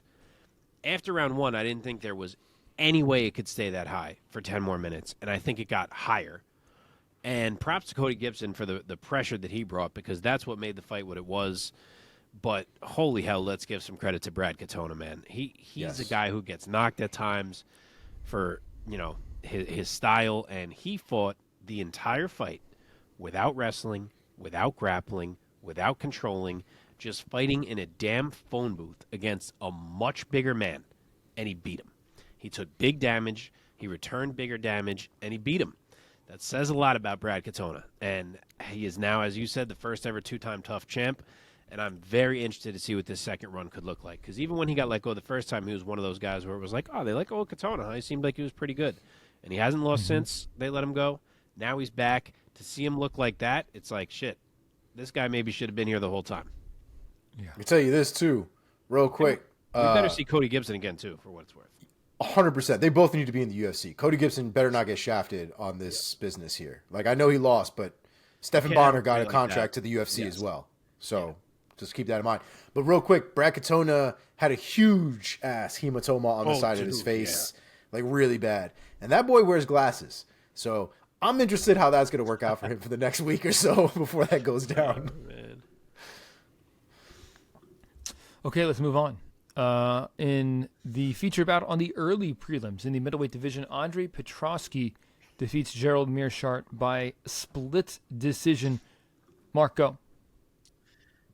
I don't know what to say about who I think should have won this fight. I've watched the first round twice, and it is the drawiest round there could be. We know Petroski won the second. We know Meerschaert won the third. But I just have no reason to preach about how either guy should have won this fight because it legitimately feels 50-50 to me. I don't even know who won the fight if we wanted to look at it pride scoring wise. I just feel like it was a draw in every facet of the fight. That's really how I felt. It was an even fight. Both guys battled. Both guys dug deep at times. Both guys had some moments. Both guys had some ugly moments as well, I would say. It was just like it was a good, fair fight, man. But Petroski gets the nod from 2 out of 3. When there's 3 judges, someone's got to get 2 of them, and he got it. Omar. Yeah, not the most technical fight you've ever seen. Petroski needs to tighten up on the striking a little bit more. I think he needs to work on his setups a little bit more, less of the telegraphed winging and things like that, because you saw when he landed and he actually put pause on Gerald Meerschaert. I mean, he dropped. Meerschaert went right down like a sack of shit. And credit to his chin, too, for keeping him awake and working through it. But that was a loud crack that he got hit with. And I think if Petroski was able to do that more consistently throughout the fight, using setups, using feints, using his jab, frankly, for that matter, I think he'd be a little bit more successful overall, especially if he's not going to wrestle, right? Like if wrestling is not going to be his primary bread and butter every time he goes out there, regardless of the fact that this guy can submit you and this, that, and whatever, then you got to get your hands tight if you're going to end up relying on your hands. And I just don't think he did himself. I think against somebody else who doesn't also rely on his hands very often and also relies on a ground game, Petroski might have gotten a little bit smashed in that fight. But it was a good fight overall. I thought it was still pretty competitive. I do agree with Mark that it was a very drawy kind of fight. It was very back and forth. The momentum kept shifting significantly back and forth with different sequences that went on in that fight. So round 1 I thought was a toss-up for sure. But 2 and 3 I thought were very clear. Okay, let's move on. In the women's flyweight division, Natalia Silva defeats Andrea Lee by UD. Omar, staying with you. Go. Dog, this was another one where I didn't like the way Andrea Lee looked in that fight. She looked incredibly uncomfortable the entire time.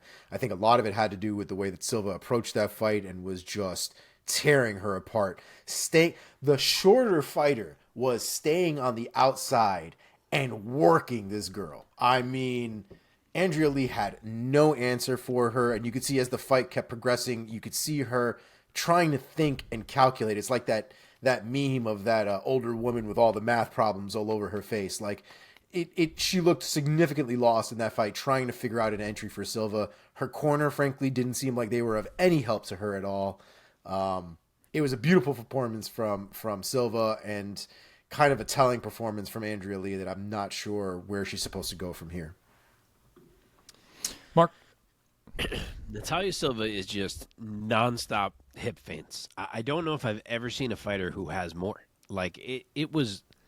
There wasn't 3 seconds that passed without a hip feint. It's impressive that she can even concentrate enough on her footwork while integrating all these hip feints. I feel like I would never even be able to think through it, but God can she. I mean, Andrea Lee is a volume fighter who got out-volumed in every single round. The speed and technique of Silva is just crazy. She was never once in trouble the whole fight. She coasted the whole way through, and she is already a top 10 flyweight in my book, 4 fights into her UFC career. Okay, last one, boys. Karine Silva in the opening bout of UFC 292. Karine Silva, round 1 sub over Marina Moroz. Mark, go. This was wild. It starts off with the two of them exchanging, and for like 2 minutes, it seems like Silva doesn't even want to mess with throwing hands. Like, just wants to kick and try to close the range, looking for a takedown.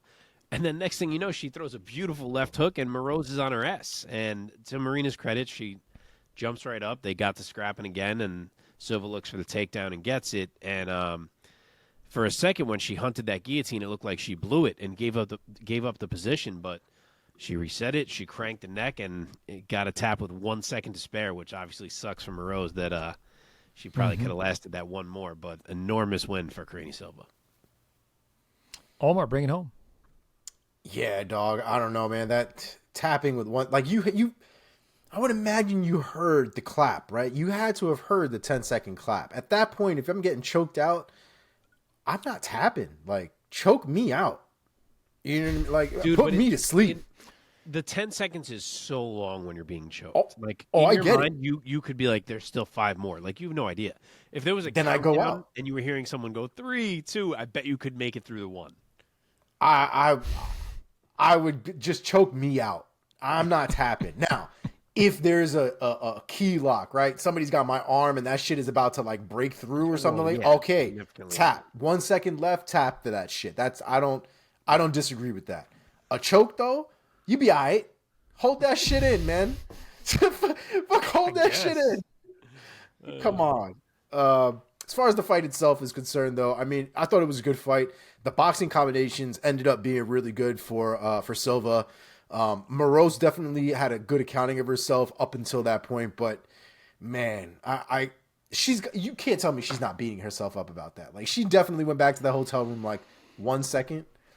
And looking at her corner like, you fucking people couldn't tell me there was 1 second left.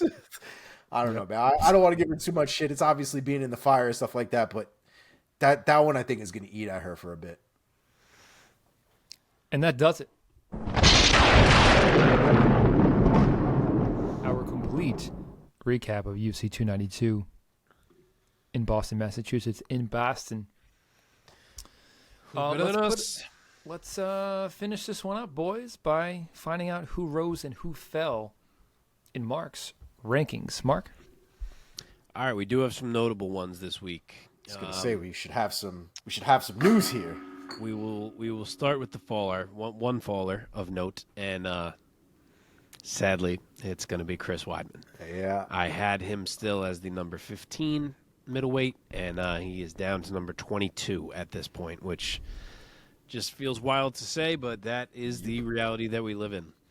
So he falls, and then we have 4 risers, all of pretty significant note. Andre Petrosky was my number 39 middleweight. He is now number 23. So, despite the fact that we weren't 100% sure that he won, he did win over Gerald Meerschaert, who has a solid resume himself. So, nice jump for Petrosky up to 23. He'll probably have an interesting fight coming his way next. Next one, Karine Silva goes from number 31 to number 15 in my women's flyweight rankings by virtue of choking out Marina Moroz, who we just spoke about. Did she get ranked in the UFC? I meant to look. She did, number 15 as well. There you go. So same page for me and them there. Next one, the other Silva, goes from number 16 in my women's flyweight rankings to number 10. I see the UFC has her a little bit lower. I have her a little bit higher, so she is number 10 for me. And then the last one, you may guess, Ian Garry, who I had coming in as my number 15 welterweight, is now my number 9 welterweight in the UFC. Damn, that son. is it for the week. All right. Man. We're not quite done recapping, folks. Let's now turn our recapping attention to this past weekend's PFL 8, part of the 2023 PFL playoffs. Let us begin with the main event. Renan Ferreira defeats Maurice, the Crochet Boss, Greene by knockout towards the end of the very first round. Let's not forget, This event was headlined by Ferreira, facing off against, against Marcelo Nunes was the original opponent, but was forced to withdraw due to an injury, and was replaced by the 5th-seeded Greene. But it ended up with Greene getting knocked out cold. Mark, what are your thoughts? Renan Ferreira just looked very comfortable in the striking from the opening bell. He had a speed advantage that probably played a big role in that because he was able to really lean on that. And for all his talk about pressuring, Maurice Greene was way too comfortable sitting back, and he let Ferreira tee off mostly. So he paid for it. A huge counter right hand is what ended it. Some monster follow-up shots on the ground, and Renan Ferreira marches on to the finals. Nice. Omar, what are your thoughts? 2 takeaways. I'm never picking Maurice Greene again. And Ferreira is kind of a savage. He said, I don't know if he said it on a broadcast or what, but I read somewhere later on where he was like, I thought it was really cool to knock out Maurice Greene in front of John Jones. I was like, oh shit, okay. You were asking for smoke from the wrong one, my guy. But there it is. So those were my 2 big takeaways. Okay. Well, we know what's next for him. It's going up in the finals, so PFL is a little bit different in terms of talking about future matchups. Okay, in the co-main event of PFL 8 in the women's featherweight division, one of the semifinal bouts, Larissa Pacheco advances to the final by finishing Olena Kolesnyk. Also, bear in mind, Kolesnyk weighed in at 147.8, 1.8 pounds over the featherweight limit. She was fined 20% of her purse, which went to Pacheco. And she also started the bout off with a 1-point deduction. None of that seemed to matter because Pacheco finished her off also in the first round. Omar, what were your thoughts of this outcome?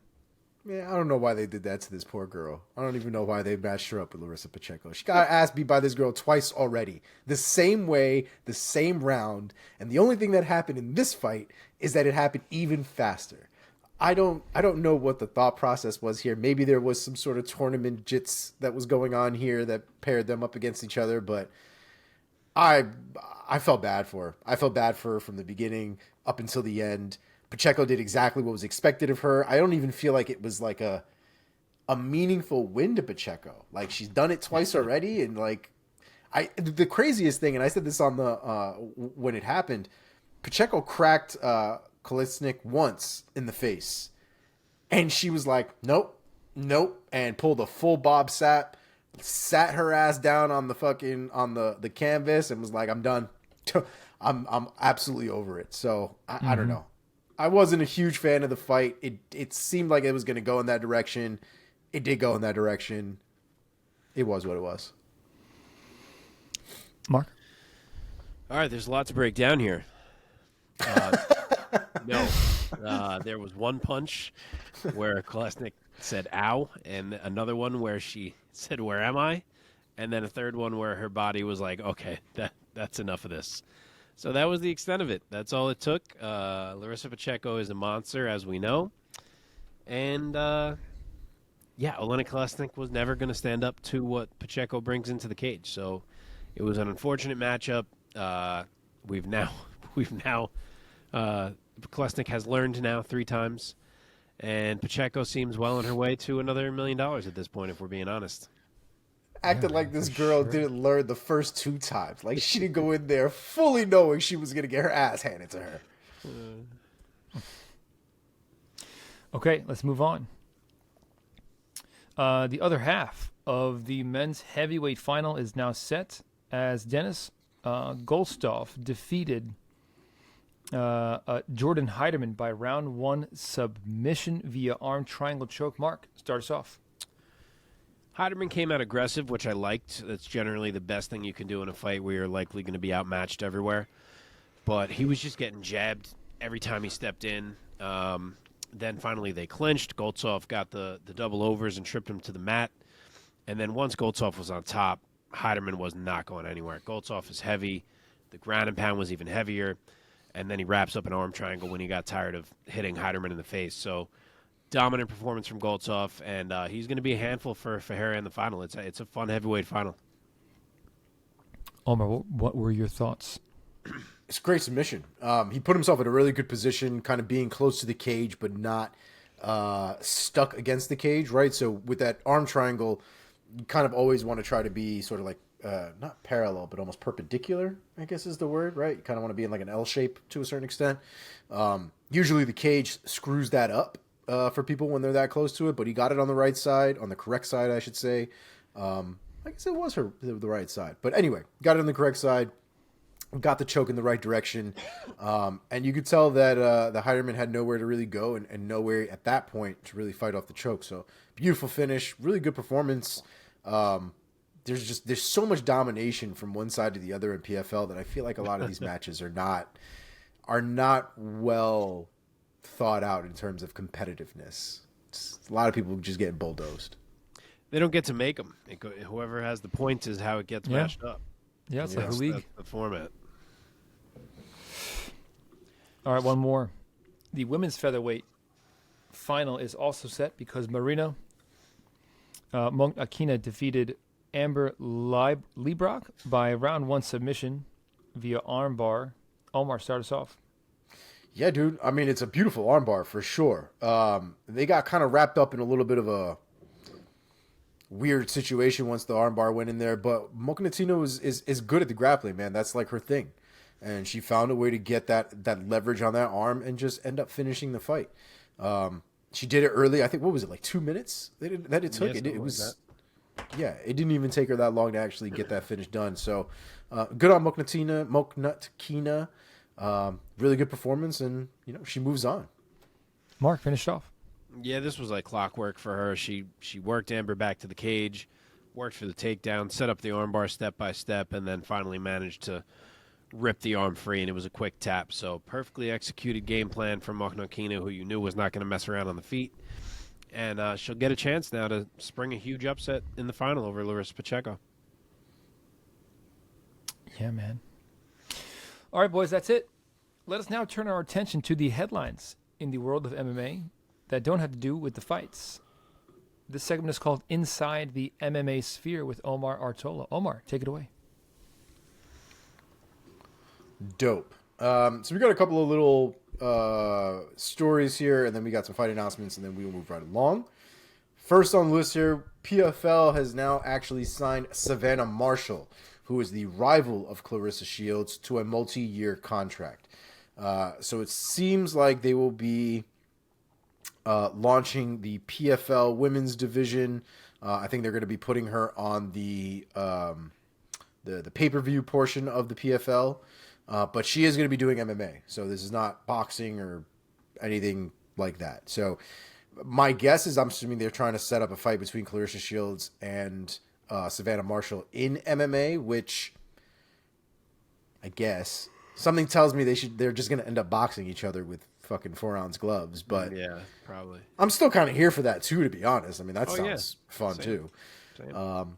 But there you go. The PFL is slowly building this pay-per-view league and bringing a lot of the top names from different places in and to try to build that format. So we'll see how it continues to progress. And I don't think it'll be that much longer before we actually get to see what that ends up looking like. I think they're trying to do it sometime early in 2024. So we're not too far away. Next on the list, Andre Petrosky had a great weekend this weekend, winning his fight. But he also had a little bit of a situation afterwards. Apparently on the drive home from 292, he found somebody who was masturbating in public. And apparently Petrosky did his thing and, did the superhero thing that a lot of MMA guys tend to do.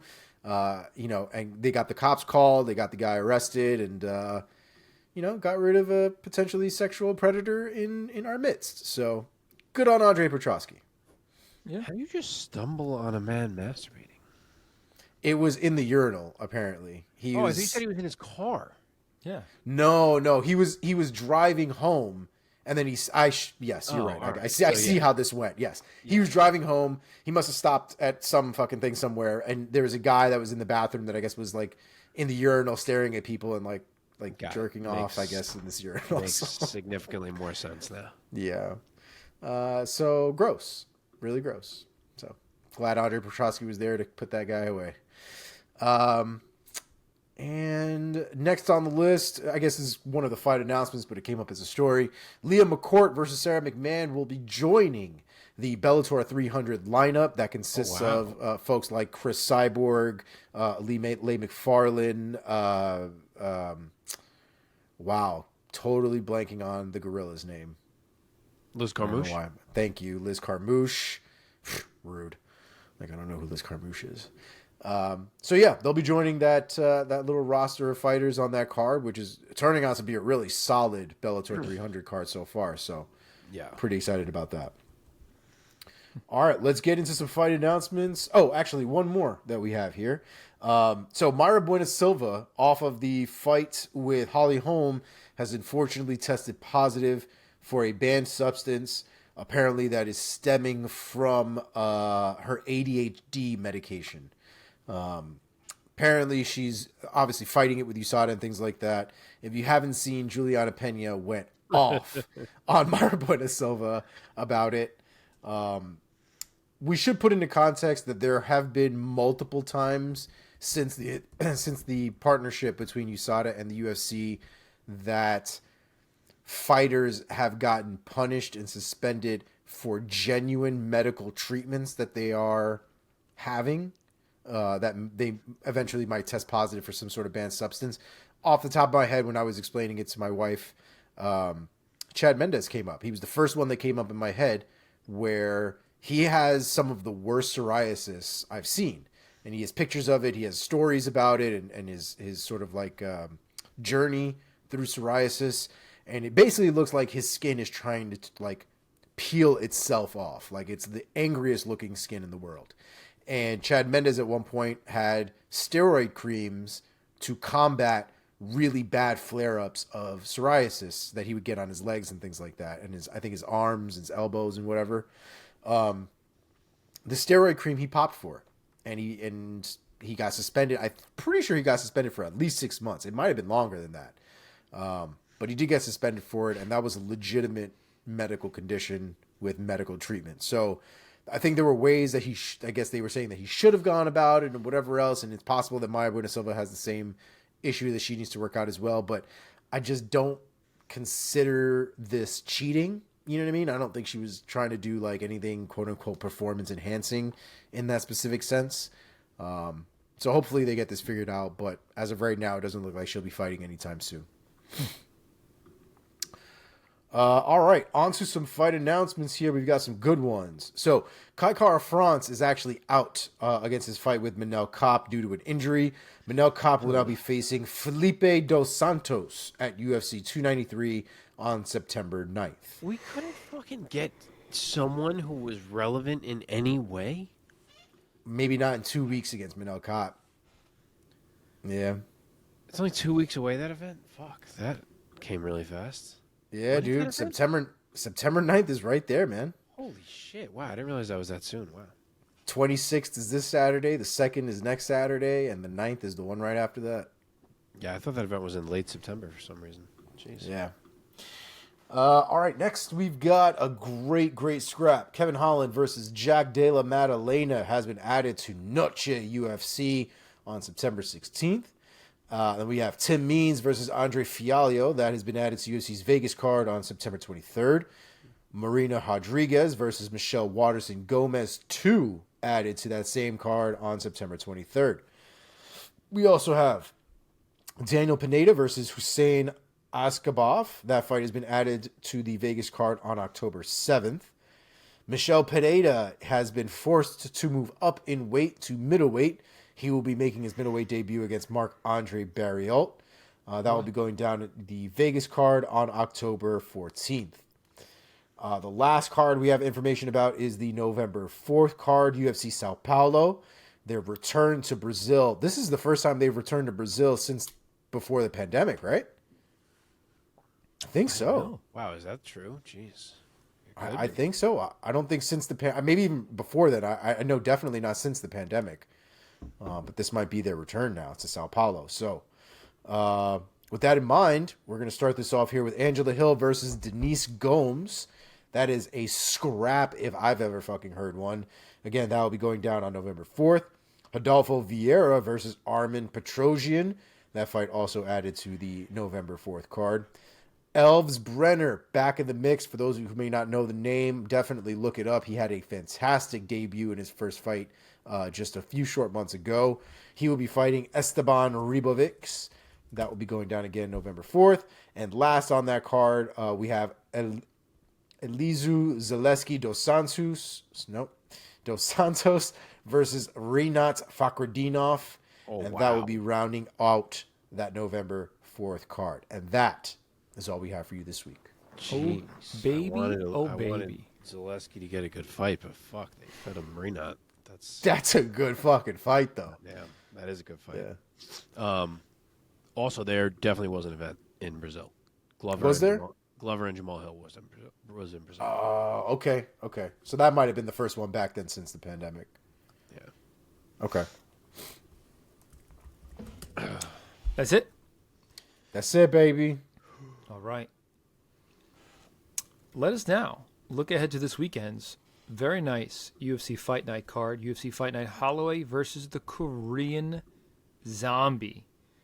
Going down in Singapore at the Singapore Indoor Stadium on Saturday, August 26th. Before we get to the, I believe, 5 fights that we're going to talk about from this card, are there any other fights or fighters that are on this card that you guys want to quickly spotlight for our viewers and listeners? You can go first, Mark. I got a couple. I will spotlight Rolando Bedoya. Some of you may remember him. He made his debut against Chaos Williams, and a lot of people actually thought he won that fight. It was a really competitive fight against Chaos Williams. He is on the card. He is fighting Kenan Song. And then I will also mention on the main card, who we're not going to do, is Rinya Nakamura, who is a very legit prospect in my mind. I see that he's minus 800 in this fight against Fernie Garcia. Holy shit. So it seems like the bookies agree. Dude's a knockout artist, 3 straight first-round knockouts. Could be 4 in this one. But, yeah, I would say do not miss his fight. He's an interesting fighter for sure. Oh, I didn't realize these road to UFC fights were on their record. This is not like tough. I think I knew that. I can't remember. Oh, I did not know that. Oh, all right. Okay. Yeah, I can't remember if I knew that or not. Interesting.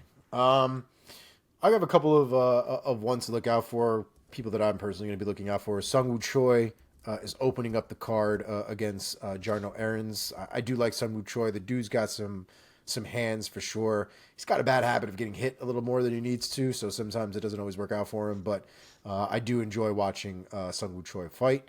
And then we also have Waldo Cortez Acosta, who's fighting on that card as well.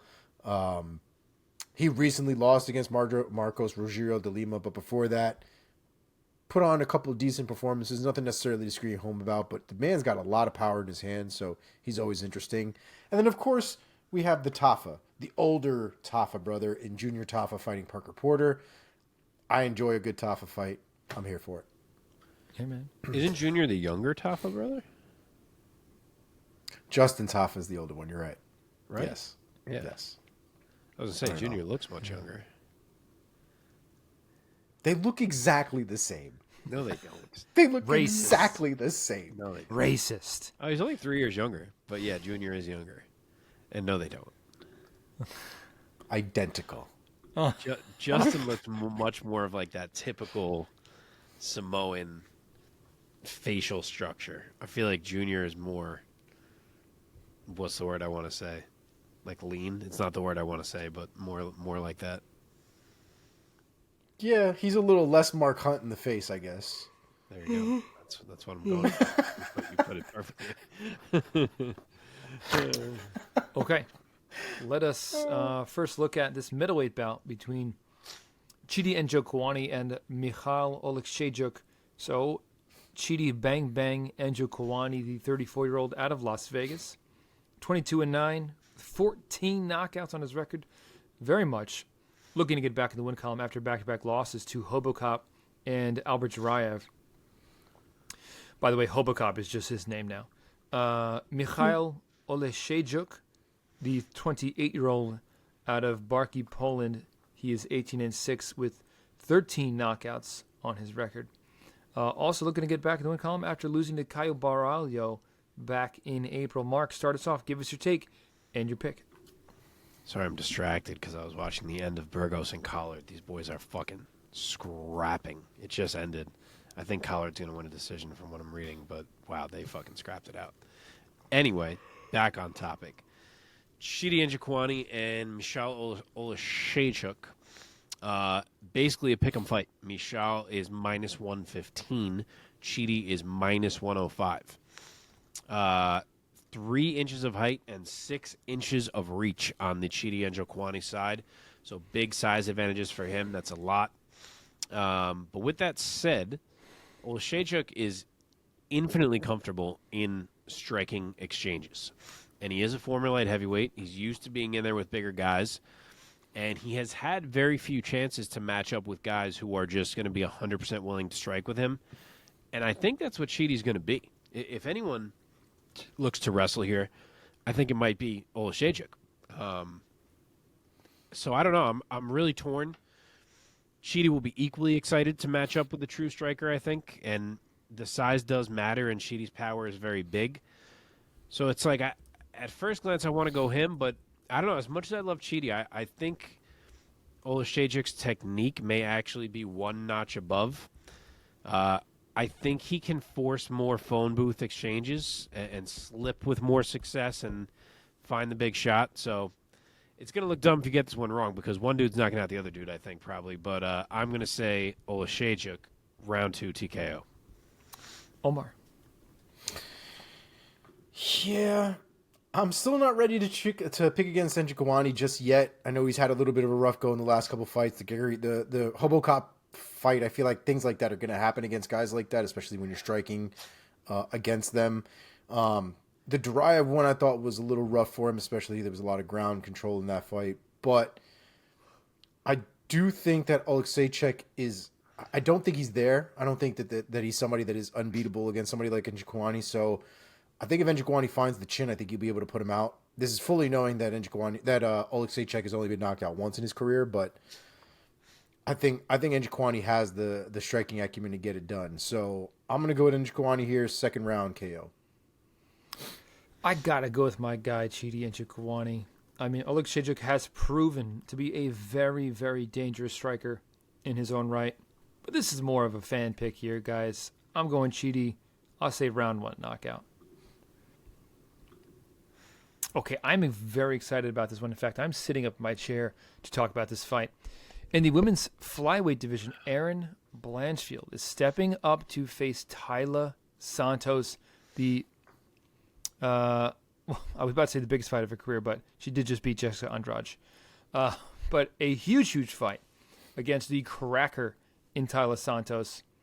Here we go. Blanchfield, the 24-year-old out of Elmwood Park, New Jersey.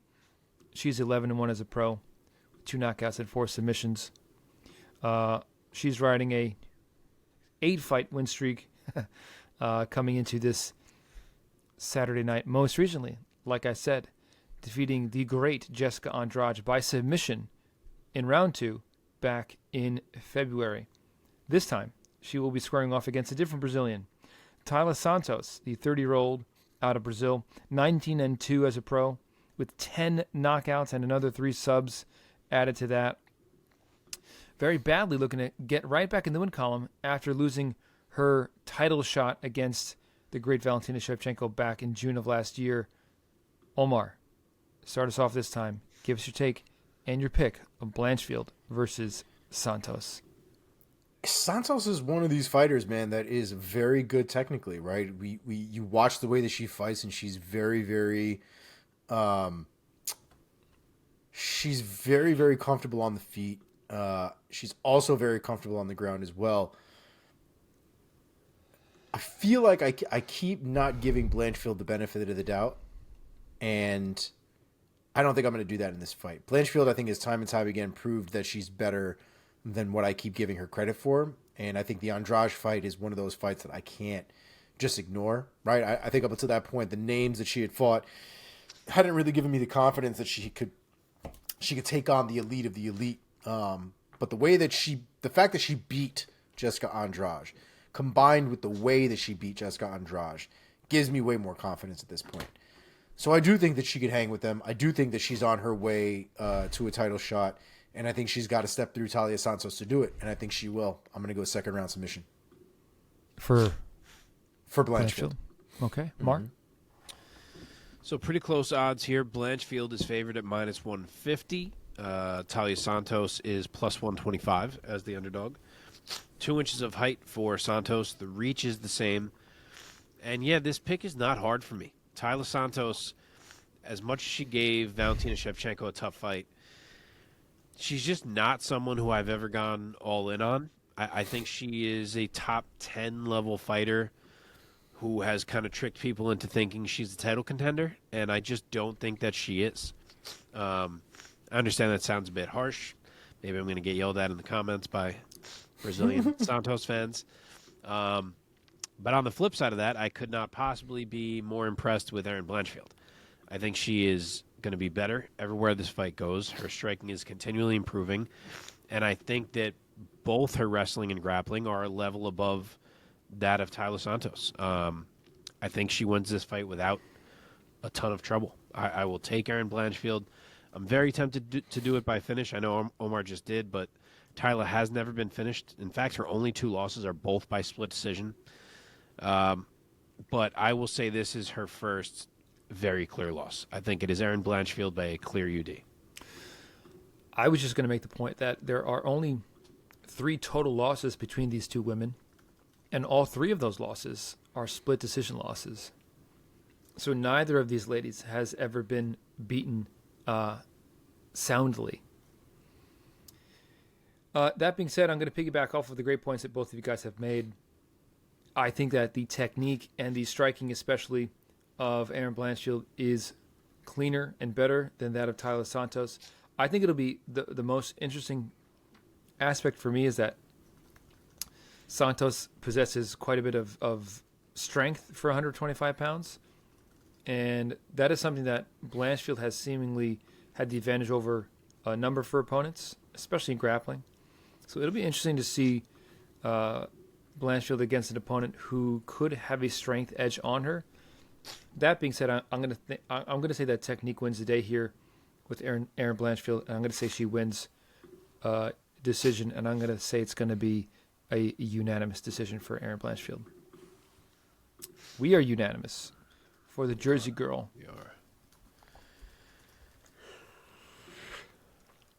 Okay, very fun fight here. In the featherweight division, Giga Chikadze going up against Alex Caceres. So Ninja Giga Chikadze, the 34-year-old out of Georgia, the country, 14-3 as an MMA pro. Before that, a long tenured kickboxing record. In his MMA record, out of his 14 wins, 9 have come by way of knockout. And he's very much looking to get back in the win column after suffering his first loss in a while at the hands of Calvin Kattar. I will have to say a beautiful and brilliant game plan from Kattar in that fight, neutralizing a lot of the strengths of Giga Chikadze. We'll see if his new opponent, Alex Caceres, can do the same. Alex Caceres, Bruce Leroy, is the 35-year-old fighting out of Miami, Florida. He's 21-13 with 1 no contest. On a little bit of a streak with back-to-back wins coming into this Saturday night. Omar, start us off this time. What are your thoughts of this matchup between Giga Chikadze and Alex Caceres? And please, give us your pick. First of all, I'm really happy to see Giga Chikadze back. I feel like he's been gone for way too long. Had a lot of good momentum, then got stopped by Calvin Kattar. Or I guess not stopped, but definitely hit a fucking wall against Calvin Kattar. Yep. And we haven't seen him since, and that was January of 2022, and we are now August of 2023. So he's been gone for quite some time, so it's good to see him back. he's very, very good at his striking is very, very good. His kicks, I think, are also one of the things that impressed me the most about him. The one thing that as somebody who trains a little bit now, kicking, the way that he kicks, the way that a lot of guys kick when they kick really well, you won't see them kind of come from the outside, right? If you think about it, like a hook almost, guys who throw hooks really wide and really outside are very telegraphed and can kind of, a lot of people can see them coming and things like that. Guys who have shorter hooks will generally tend to land a lot more and are a little bit more difficult to counter at the block. When it comes to the kicks of somebody like Giga Chikadze, and to a certain extent, even Alex Caceres for the most part, their kicks, you'll see them come up and then flip over. And a lot of times it'll end up going underneath the arm, right into the rib cage, right? So it doesn't allow somebody the opportunity to block the way you normally would block a kick. And both of these guys in this fight have that ability. The dexterity they have in their legs with their kicks is absolutely phenomenal. I'm really excited to see who comes out the better of these two. I wouldn't even be surprised if Alex Caceres tries to take this shit to the ground because of how competitive this might end up being on the feet. Or at least trying to take it to the ground. Who knows what could happen. But as much as I love Alex Caceres, and I feel like I keep picking against him unnecessarily at this point, he keeps proving us wrong time and time again. The man is lost like once in the last few years. And he fights quite a bit here. So, fuck it. You know what? I'm going to change it. I'm going to go with Alex Caceres here. Alex Caceres, unanimous decision. Let's go, baby. I think Alex Caceres I'll go next. His overall pretty well-rounded skill set is what makes his fight interesting. But I do not think that he has the style. One that Calvin Kattar was able to employ. I don't think he has that kind of style to give Giga the fits that Kattar did. And I think this is a Kattar win right here, man. I think he's going to win by knockout. I'll say round 2. Huh? A Giga win, you're saying, right? Yeah, a Giga win. You said a Kattar win. Well, I'm an idiot, so. I'll say Giga Chikadze round 2 knockout. Mark? All right, so he's a pretty big favorite. He's minus 250. Caceres is plus 200 as the underdog. 2 inches of height for Giga, only half an inch of reach. And, yeah, this is a fun one. And I'll be honest, I'm pretty torn on which way I want to go with it.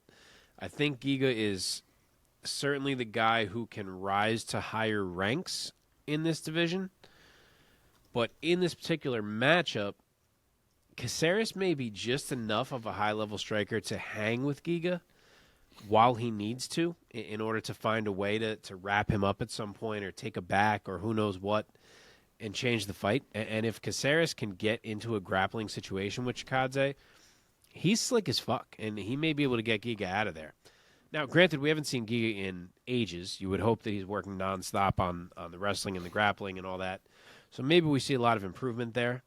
And I do think he's the bigger threat to hurt the other when it comes to striking and to possibly find a finish, he being Giga. But, man, this feels like a true coin toss to me. I think it's way closer than the odds suggest. And I never expected to be making this pick when I first saw this fight announced. When I first saw it in my head, I was like, all right, yeah, Giga probably gets that one done. I think I'm going to say Alex somehow finds his way to a back just in an exchange. Maybe he's even losing the fight, but, like, hanging in it. And some exchange happens, and whether it's a stumble or he grabs hold or he just slips to the side, he's a crafty dude. And I'm going to say he kind of finds it back, and when he's on your back, he knows how to finish fights. I'm going to say round 2 RNC for Alex Caceres. Wow. Omar, what was your pick for Caceres? Decision. Wow, yeah. I'm the only one who picked Giga. Wow, that's a little surprising. To be fair, up until like 10 minutes ago, I was picking Giga Chikadze, so. Up until today, I was picking Giga Chikadze, so yeah, we're different shades of it. Yeah. Converted this morning. Omar converted now. Mike hasn't converted yet. All right, co-main event in the light heavyweight division, Anthony Lionheart Smith taking on Ryan Superman Spann. Anthony Smith, the 35-year-old out of Omaha, Nebraska, with a record of 36-18, with 19 knockouts and 14 submissions.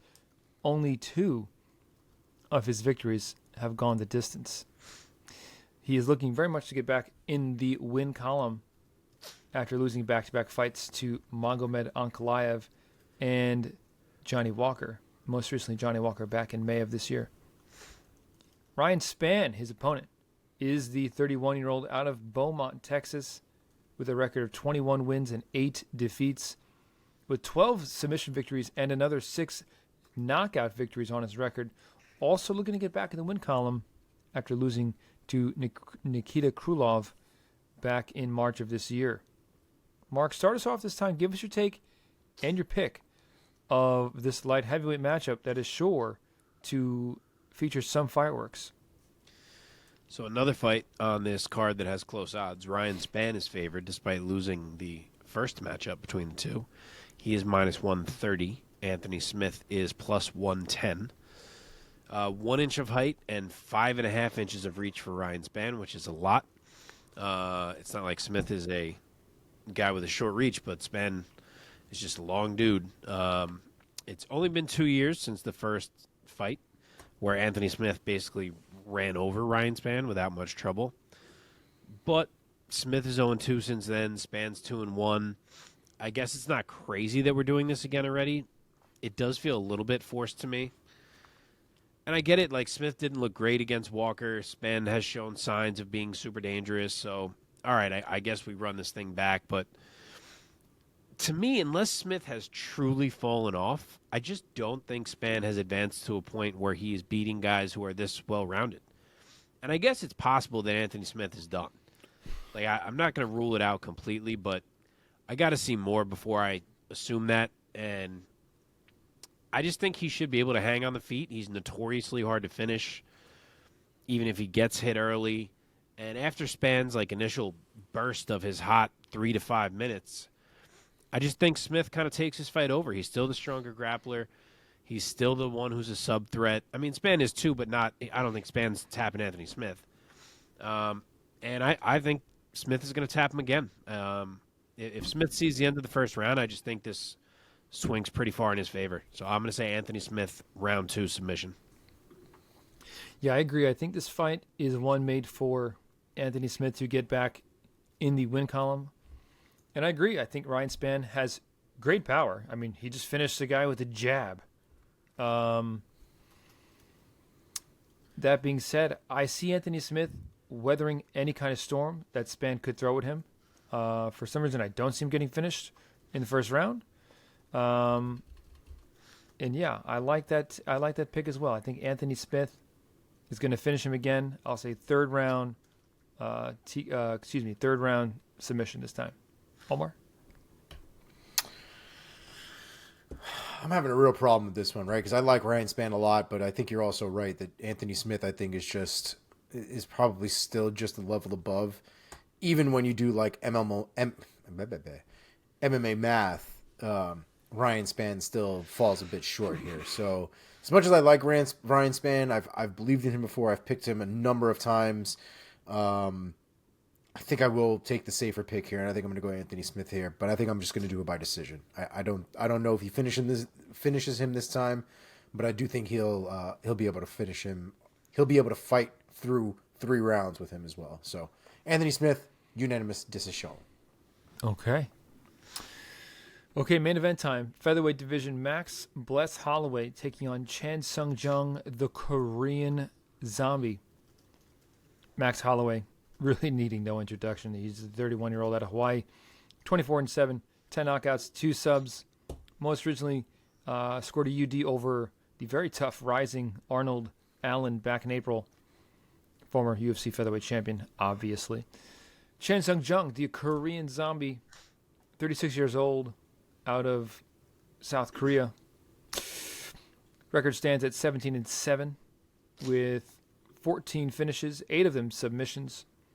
Has not fought since April 2022 with a failed attempt at the featherweight title, losing very badly at the hands of Alexander the Great Volkanovski.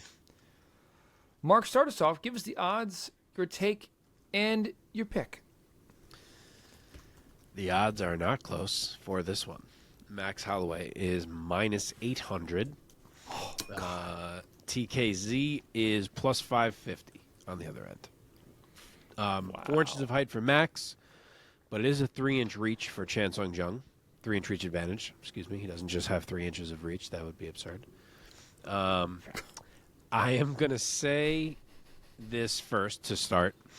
There's definitely feelings out there that Korean Zombie is washed, and I get it.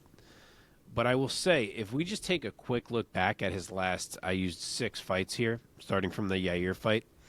He was beating Yair in that fight pretty clearly. Got finished with a last-second mind-blowing knockout. Then he finished Renato Moicano. Then he finished Frankie Edgar. Then he lost to Brian Ortega, who's an absolute stud.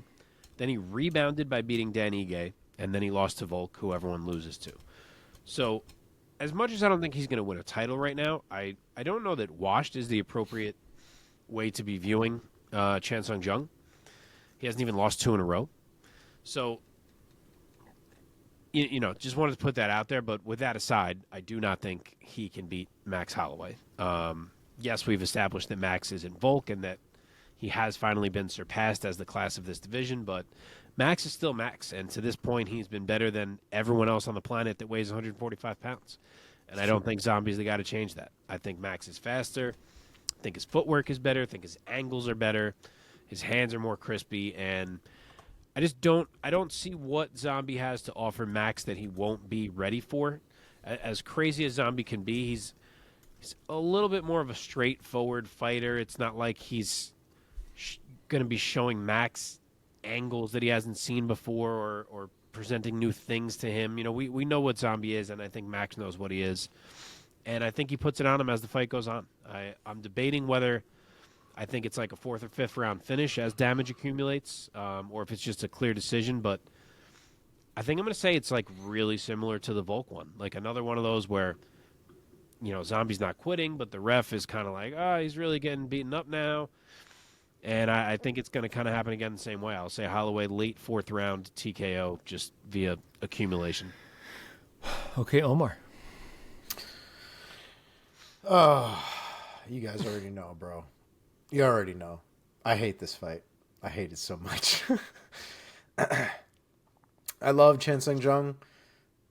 I don't want to see him take any more damage. And I feel like this was probably the worst fight to take in that regard.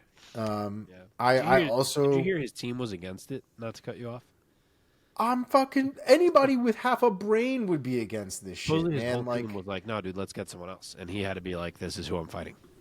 Yeah, I'm not thrilled about it, man. I get it from his competitive standpoint. The dude's a dog. Like, you ain't gonna tell him nothing. I get that. But I do think Max Holloway pieces him up, and I think it's going to be way too easy for him to do so. And it's not to say Chan Sung Jung won't have maybe a couple moments here and there, but I think they'll be very few and far between. And I think Max Holloway ends up finishing him, man. And I really hope we're done after this. I really do. Like, I love Chan Sung Jung, but these performances have not been it, and they have been so far from the Korean Zombie that we all kind of knew, right? I do think it'll be a finish. I think Max Holloway TKOs in round 4. Yeah, I'm with you guys. I totally agree. I was going to say it myself that I think that this could go a lot like how Korean Zombie's fight went with Volk. I think Holloway has the skill set, and it's a style mismatch in favor of Holloway, and I think Holloway is going to drag him into quicksand and just going to gradually overwhelm him with strikes. Or it could kind of look like Holloway's fight with Calvin Kattar. I think Zombie's is going to absorb a lot of damage, a lot of strikes. It could be a late fight TKO. I could easily see that, but I'm going to say it's going to be a dominant, unanimous decision victory for the former champ, Max Holloway. And that does it. I don't have any trivia tonight for you guys, unless one of you do. Oh, man, we finally finished early enough, and you don't have any trivia. Jeez. I didn't bring any either, so can't talk. Omar, do you have any trivia? I do not. Okay. Well, that does it then. Another one in the books. Good episode, guys. I like this one. For what it's worth, we didn't even say this whole episode, but if anyone happened to watch the full episode that we're going to put up and is still watching right now, we didn't talk about the PFL this week because it's on right now. We're recording this Wednesday night. It's on Wednesday night, or I guess I did mention it at one point, but the finals are set at both welterweight and lightweight. So welterweight, we're getting Magomed Karamov against Sadabusi. So that's a really solid one. And lightweight, it's OAM and Clay Collard. So two fun ones that were set 2 nights. Ooh. And that's the last of the semis. So we got six finals set now. I don't know when that card is. I assume it's a few months from now. Let these people friggin' recover.